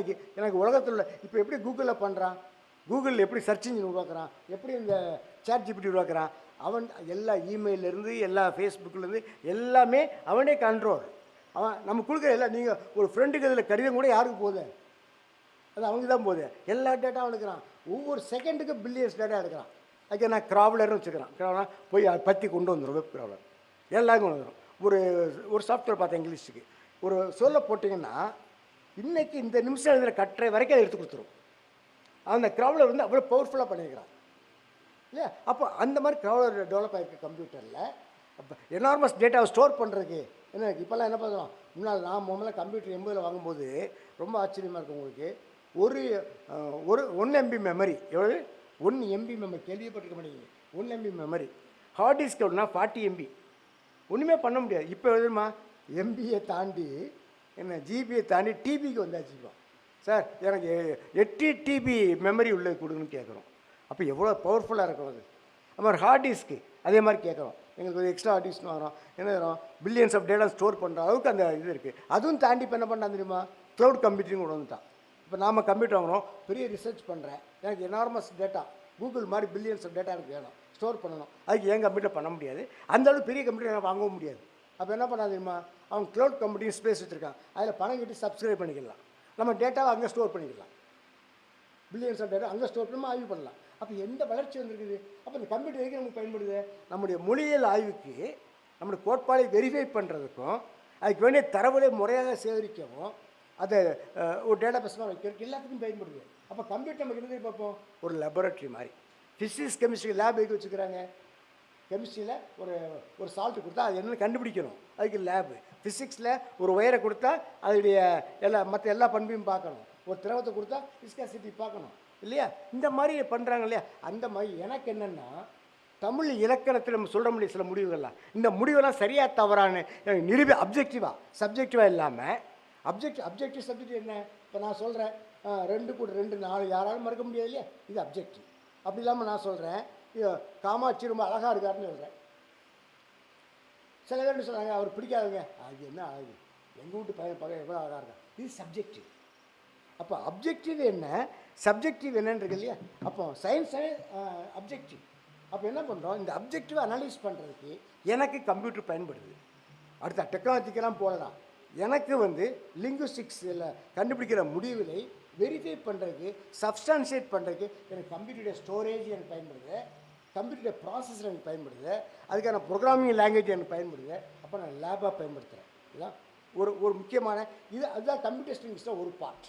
கம்ப்யூட்டர் லிங்குவிஸ்டில் கணினியில் ஒரு பார்ட் என்னென்னா, இயற்கை மொழியாவின் மொழியில் பண்ணுற மொழியா அதெல்லாம் முழுக்க அப்ஜெக்டிவாக பண்ணுறதுக்கு, தெளிவாக பண்ணுறதுக்கு, புறவயமாக பண்ணுறதுக்கு எனக்கு பயன்படக்கூடியது கம்ப்யூட்டேஷன் லிங்குவிஸ்டிக்ஸ். அவன் வேரியஸ் மெத்தட்ஸ் கொடுக்குறாங்க கம்ப்யூட்டேஷன் லிங்குவிஸ்டில். இப்படி டேட்டாவை சேரி, இப்படி ஸ்டோர் பண்ணு, இப்படி பண்ண மத்தியானம் இப்போ ஸ்பீச்சிங் இது ப்ரொஜெக்ட்லாம் இல்லை, மத்தியானம் உங்களுக்கு டூல்ஸ்லாம் காமிக்கிறேன். எப்படி லிங்குவிஸ்டிக்ஸ் நமக்கு பயன்படுது, குறிப்பாக தமிழ் ஆய்வுக்கு எப்படி நான் பயன்படுத்தியிருக்கேங்கிறத இங்கே ப்ரொஜெக்ட்லாம் இல்லை. ஸோ நான் இப்போ முடிச்சுட்டு 1 மணிக்கு முடிச்சுட்டு சாப்பிட்டு அதுக்கு பேர் இந்த டூல்ஸை உங்களுக்கு எல்லாம் காமிச்சு எப்படி பயன்படுத்தலாம்னு சொல்கிறேன். இது ஒரு பக்கம் கம்ப்யூட்டேஷன் லிங்குவிஸ்டிக்ஸ். அடுத்தது என்ன வருதுன்னா, அதுக்கு மட்டும் பயன்படாமல் அடுத்து ஒன்று வருது. இப்போ என்ன முக்கியமான முயற்சி, மனித மூளை. இப்போ சாம்ஸ்கி ஆய்வு என்னென்னா, மனித மூளையில் இயற்கை மொழி அறிவு எப்படி சேமித்து வைக்கப்படுது. முதல்ல குழந்தை பிறந்தவுடனே அது எப்படி அந்த இயற்கை மொழி கற்றுக்கொள்ளுது, அந்த கற்றுக்கொண்ட அறிவை எப்படி ஸ்டோர் பண்ணி வைக்குது, அந்த ஸ்டோர் பண்ண அறிவை எப்படி பயன்படுத்துது, இதை பற்றி ஆய்வெல்லாம் சாம்ஸ்கி ஆய்வு. அப்போ எங்கே போயிட்டார் தெரியுமா, நீ கிடைக்கிற புறவயமான டேட்டாவை எடுத்து கொண்டு அதில் பெயர்ச்சொல் வினைச்சொல் பார்க்கற தாண்டி அவர் என்ன பண்ணார்னா, மூளைக்குள்ளே அந்த இயற்கை மொழி கிராமர் எப்படி இருக்குது, அது எப்படி மூளைக்குள்ளே டெவலப் ஆச்சு, பிறக்கும்போது அது இருக்கா, அதில் ஸ்கின் லேர்னிங் கேள்விப்பட்டிருப்பீங்க. சாம்ஸ்கி அதெல்லாம் அதுக்குள்ளே போக வேண்டாம், நிறைய பிரச்சனைகள் இருக்குது இதில் இந்த மாதிரி இதில். அப்போ எனக்கு மனித மூளைக்கே உள்ள ஒரு திறன் தான் இயற்கை மொழி ஆய்வு. மொழியியல்காரங்களுடைய முடிவு சாம்ஸ்கி உட்பட இது யாரும் மறுக்க முடியல. இந்த இயற்கை மொழி திறன் இருக்கு இல்லையா, இது மனித மூளைக்கே உள்ள ஒரு திறமை. சாம்ஸ்கி என்ன சொல்கிறார், இது ஜெனட்டிக்கலி கிவன், மரபணு ரீதியாக கொடுக்கப்பட்ட ஒரு திறன் தான் இயற்கை மொழி திறன். இதை வேறு மனிதனை தவிர, மனித மூளை தவிர வேறு எதுக்கும் கிடையாதுன்னு சொல்கிறார். இதுதான் மொழி எல்லாம் ஒத்துக்கொண்டது, வேறு எதுக்கும் கிடையாது அப்படிங்கிறத 56க்கு பிறகு கொண்டு வராது. இப்போ என்ன முயற்சி பண்ணுறாங்கன்னா, இந்த ப்ராசஸர், கம்ப்யூட்டர் ப்ராசஸர் சொல்கிறேன் இல்லையா, அது கம்ப்யூட்டர் ப்ரோக்ராமு அல்லது ஸ்டோரேஜ் இதில் பார்த்தீங்கன்னா மனித மூளைக்குள்ளே இருக்க அந்த அறிவெல்லாம் கண்டுபிடிச்சி கம்ப்யூட்டருக்கும் கொடுத்துட்டா நாம் பேசுகிற மாதிரி, நாம் எழுதுகிற மாதிரி நமக்கு பண்ண முடியுமே. அப்போ நம்ம என்ன செய்யலாம், நம்ம லிங்குவிஸ்டிக்ஸில் கிடைக்கிற அறிவெல்லாம் கம்ப்யூட்டருக்கு எப்படி கொடுக்குறது, கம்ப்யூட்டர் கொடுத்துட்டோம்னா அப்போ அந்த ப்ராசஸருக்கு அந்த மனிதனுடைய இயற்கை அறிவை மனித மூளைக்கு இருக்கிற மாதிரி அந்த அறிவை கொடுத்துட்டா மனித மூளை செய்கிற மாதிரி அது செய்யுமா, அது நம்மளை மாதிரி பேசுமா, நம்மளை மாதிரி புரிந்து கொள்ளுமா, செய்ய முடியுமா அப்படின்னு என்ன பண்ணுறாங்க, அந்த ஆய்வுக்கு வந்தாச்சு. அதாவது நம்ம லிங்குவிஸ்டிக் தியரி வெரிஃபை பண்ணுறதுக்காக, சப்ஸ்டான்ஷியேட் பண்ணுறதுக்காக பண்ண கம்ப்யூட்டர்ஸ் லிங்குவிஸ்டில் இன்னொரு பார்ட் என்ன வருதுன்னா, அவங்களுக்கு அதை அந்த மனித மூளை திறனை கணினிக்கே கொடுத்துட முடியாதாங்களா இன்றைக்கி நீங்கள் பார்க்குற இந்த சேட் ஜிபிடி அதெல்லாம். அப்போ அப்போ என்ன பண்ணுன்னா, இப்போ தொல்காப்பிய இலக்கா ஒருத்தர் கேட்குறாரு, உங்களுக்கு தமிழில் பேரச்சனை என்ன கேட்குறாரு, நீங்கள் ஒன்று என்ன சொல்லுவீங்க, பேரச்சனா இப்படி இதுதான் பேரச்சன் அப்படின்னு சொல்கிறீங்க இல்லையா, அது எப்படி கம்ப்யூட்டர் கொடுக்குறது.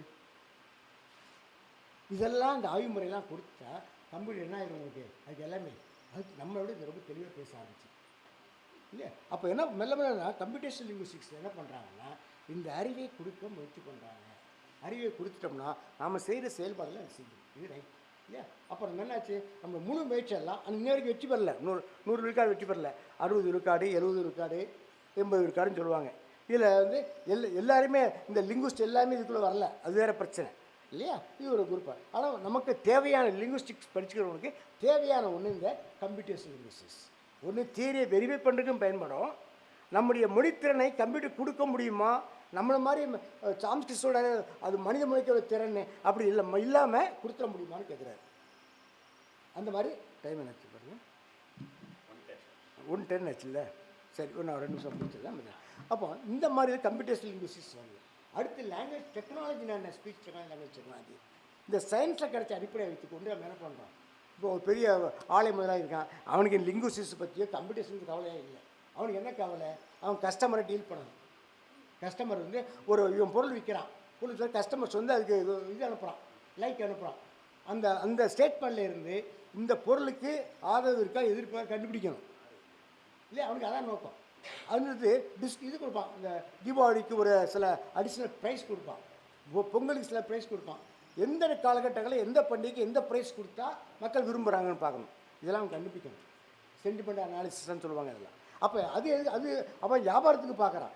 அப்போ இந்த கம்ப்யூட்டேஷனல் லிங்குவிஸ்டிக்ஸ் தியரியை பயன்படுத்தி சில டூல்ஸை டெவலப் பண்ணி அவனுடைய விருப்பு வந்தோடனே அந்த விருப்பு டெக்ஸ்ட்டை அந்த கம்ப்யூட்டேஷனல் பேஸ்ட் அந்த மெத்தட் வந்து ஆய்வு செஞ்சு இந்த பொருளுக்கு ஆதரவு ஜாஸ்தி, இந்த பொருளுக்கு நீங்கள் நினைக்கிறீங்க அந்த ஸ்டார் போட்டிருப்பான், ஃபஸ்ட்டு ஸ்டாரா செகண்ட் ஸ்டாரா தேர்ட் ஸ்டாரான்னு கேட்பான். நீ கொடுக்குற எல்லா ஃபீட்பேக்குமே வாங்கி அந்த பொருளை பற்றிய முடிவுக்கு பார்க்குறான். அப்புறம் share market, fraction of second share market இது மாறும். அப்போ அதை ஃபாஸ்ட்டாக ப்ரெடிக்ட் பண்ணணும். ஃபாஸ்ட்டாக ஒரு செகண்டில் அடுத்த கட்டம் இப்படி தான் போகும்னு முடிவுக்கு வரணும். ஷேர் மார்க்கெட் சூதாட்டம் மாதிரி. செஸ் விளையாடுறான், கேள்விப்பட்டிருப்பீங்க. காஸ்ப்ரோவுக்கும் கம்ப்யூட்டருக்கு ஒரு போட்டியாக இருக்குது. காஸ்ப்ரோங்கிறவன் பெரிய செஸ் சாம்பியன், கம்ப்யூட்டருக்கு ஒரு ப்ளூ ஏதோ உண்டு இருக்குது. அதுக்கு ரெண்டுக்கும் ஒரு போட்டி நடக்குது. அதில் பார்த்தீங்கன்னா ஒரு கேமில் கம்ப்யூட்டர் ஜெயிக்குது, ஒரு கேமில் இவன் ஜெயிக்கிறான். அப்போ செஸ் விளையாட முடியும். ஆனால் அப்போ சொல்கிறான் அவன், ஒருத்தன் சொல்கிறான் காஸ்ப்ரோ எப்படின்னா, கம்ப்யூட்டர் ஒரு மூவ் வச்ச உடனே இவன் என்ன தான் பண்ணுறான், தன்னுடைய இதுக்கு ஒரு 10 மூவ் வச்சுருப்பான். அந்த 10 மூவில் எந்த மூவ் சரின்னு முடிவு இருப்பான். ஆனால் கம்ப்யூட்டர் நம்ம இவன் ஒரு மூவ் வச்ச உடனே பில்லியன்ஸ் ஆஃப் மூவாக எடுத்தோம், fraction of second, billions of fast move. அப்போ அது கரெக்டாக ப்ரிடிக்ட் பண்ண முடியும். ஒன்று. ரெண்டாவது, காஸ்ப்ரோ ஜெயிச்சா வச்சுங்க உடனே மொத்த மகிழ்ச்சியாக இருக்கும், உணர்ச்சிவசப்படுவான். கம்ப்யூட்டர் தோந்தாலும் உணர்வு கிடையாது, ஜெயிச்சாலும் உணர்வு கிடையாது. அப்போ ரெண்டு கணக்கு இப்படியே ஒவ்வொன்றா கொண்டு வந்து இண்டஸ்ட்ரீஸ் என்ன பண்ணுறான்னா, இந்த கம்ப்யூட்டேஷன்ஸை பயன்படுத்தி அவன் பிஸ்னஸை எப்படி டெவலப் பண்ணலான்னு பார்க்குறான். அதுக்கான டெக்னாலஜி நிறைய டெவலப் ஆகுது. அதனால தான் அவன் இன்வெஸ்ட் பண்ணுறான். இல்லைன்னா இன்வெஸ்ட் அவன் ஏன் பண்ணப்பான். இப்போ நிறைய ஸ்பீச் டெக்னாலஜிக்கு நிறைய கம்மி ஆள் கேட்குறாங்க, லிங்குவிஸ்ட் கேட்குறாங்க. அது என்ன காரணம் மத்தியானம் பேசுகிறாங்க. அப்போ அந்த லிங்குவிஸ்டிக்ஸு, கம்ப்யூட்டேஷனல் லிங்குவிஸ்டிக்ஸ் எப்படி வந்திருக்குது, டெக்னாலஜி எப்படி வந்திருக்குது, ஸ்பீச் டெக்னாலஜி, லாங்குவேஜ் டெக்னாலஜி. அப்போ இந்த கம்ப்யூட்டேஷனல் லிங்குவிஸ்டிக்ஸ் எந்த அளவுக்கு வளருதோ அந்த அளவுக்கு தான் டெக்னாலஜி வர முடியும். கம்ப்யூட்டேஷன் லிங்குவிஸ்டிக்ஸ் எந்த அளவுக்கு வெற்றி பெற முடியும்னா லிங்குவிஸ்டிக்ஸ் நாலேஜ் எந்த அளவுக்கு உள்ளுக்கு இன்வால்வ் ஆகுதுன்னு பார்க்கணும். அப்போ லிங்குவிஸ்டிக்ஸ், கம்ப்யூட்டேஷனல் லிங்குவிஸ்டிக்ஸ், டெக்னாலஜி இப்படி நீங்கள் பார்த்தீங்கன்னா தான் இதை சரியாக புரிய முடியும்.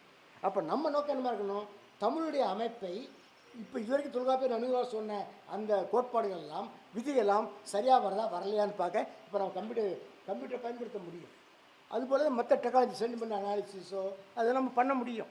ஆனால் தமிழுக்கு பண்ண முதல்ல என்ன தெரியணும், தமிழ் இலக்கணம் தெரிய முடியும். தமிழ் இலக்கணம் தெரியாமல் கம்ப்யூட்டேஷன்ஸ் போக முடியுமா, லாங்குவேஜ் டெக்னாலஜி போக முடியுமா, போக முடியுங்கிறது இப்போ ஒரு ஆர்குமெண்ட். அதான் மட்டும் போக முடியும் அப்படின்னு சொல்கிறாங்க.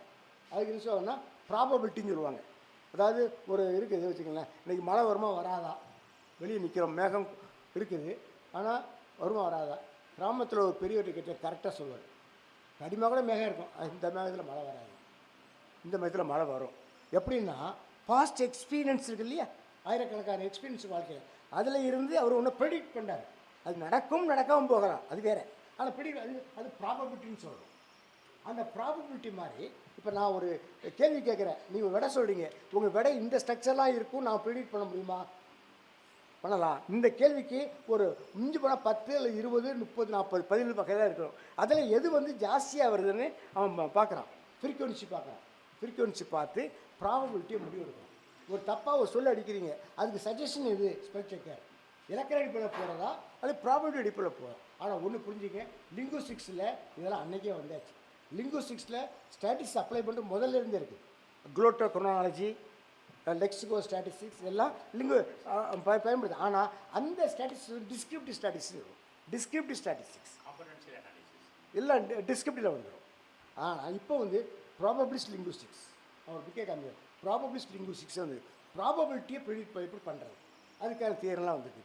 அது மத்தியம் அவங்களுக்கு காமிக்கிறது. ஸோ நீங்கள் இந்த லிங்குவிஸ்டிக்ஸோ கம்ப்யூட்டர் லிங்க்ஸோ லாங்குவேஜ் இதில் போனாலும் தெளிவாக நீங்கள் இதுனா இது தெரிஞ்சுட்டு போனால் தான் நீங்கள் ஃபர்தர் ரிசர்ச் போக முடியும். ஒரு இன்டர்வியூ போனால் கூட கரெக்டாக ஆன்சர் பண்ண முடியும். இல்லைம்மா குழப்பமா அதான் நான் லிங்குவிஸ்டிக்ஸ் படிச்சிருக்கேன், அதாங்க கம்ப்யூட்டர் லிங்க்ஸ்னா இந்த வாழைப்பழ கதையாக இருக்கக்கூடாது இல்லையா?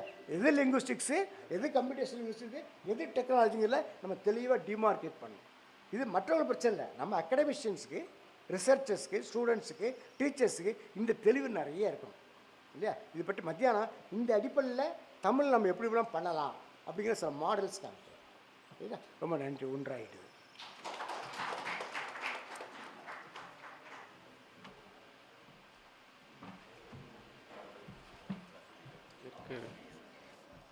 அனைவருக்கும் வணக்கம். தமிழுக்கான பேச்சு தொழில்நுட்பம் என்ற தலைப்பில் மதுரை காமராசர் பல்கலைக்கழகம் ரூசா திட்டத்தின் கீழ் மொழிகள் துறையும் இணைந்து நடத்துகின்ற துவக்க விழா இன்று இனிதே நடைபெற்றது. இந்த துவக்க விழாவிற்கு வருகை தந்து தலைமை உரை ஆற்றி சென்றிருக்கின்ற பல்கலைக்கழக துணைவேந்தர் ஜா குமார் அவர்களுக்கு மொழிகள் துறை சார்பாக நன்றியினை தெரிவித்துக் கொள்கிறோம். அடுத்தபடியாக இந்த கருத்தரங்கின் ஒரு நல்லதொரு உரை எங்களுடைய 3 தலைமுறை கண்ட பேராசிரியர் ஐயா கருணாகரன் அவர்கள் நல்லது ஒரு வாழ்த்துரை வழங்கியிருக்கிறார். அவர்களுக்கும் மொழிகள் துறை சார்பாக நன்றியை தெரிவித்துக் கொள்கிறோம். அடுத்தபடியாக இதனுடைய பயிலரங்கத்தின் ஒரு நோக்க உரையாக சென்னை பல்கலைக்கழக தமிழ் மொழித்துறை மேனாள் பேராசிரியர் என் தெய்வசுந்தரம் அவர்கள் ஒரு நல்லதுரை உங்களுக்கு ஒரு உரையை வழங்கியிருக்கிறார். அவர்களுக்கும் இந்த தருணத்தில் நன்றியினை தெரிவித்துக் கொள்கிறோம்.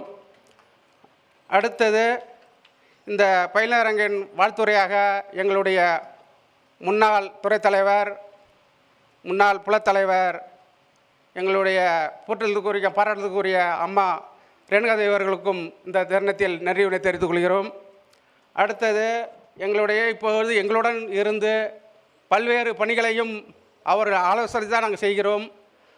எங்களுடைய ஆசானாக நாம் பார்க்கிறோம் எங்களுடைய பேராசிரியர் தா முத்துகிருஷ்ணன் அவர்களுக்கும் மொழிகள் துறை சார்பாக நன்றியினை தெரிவித்துக் கொள்கிறோம்.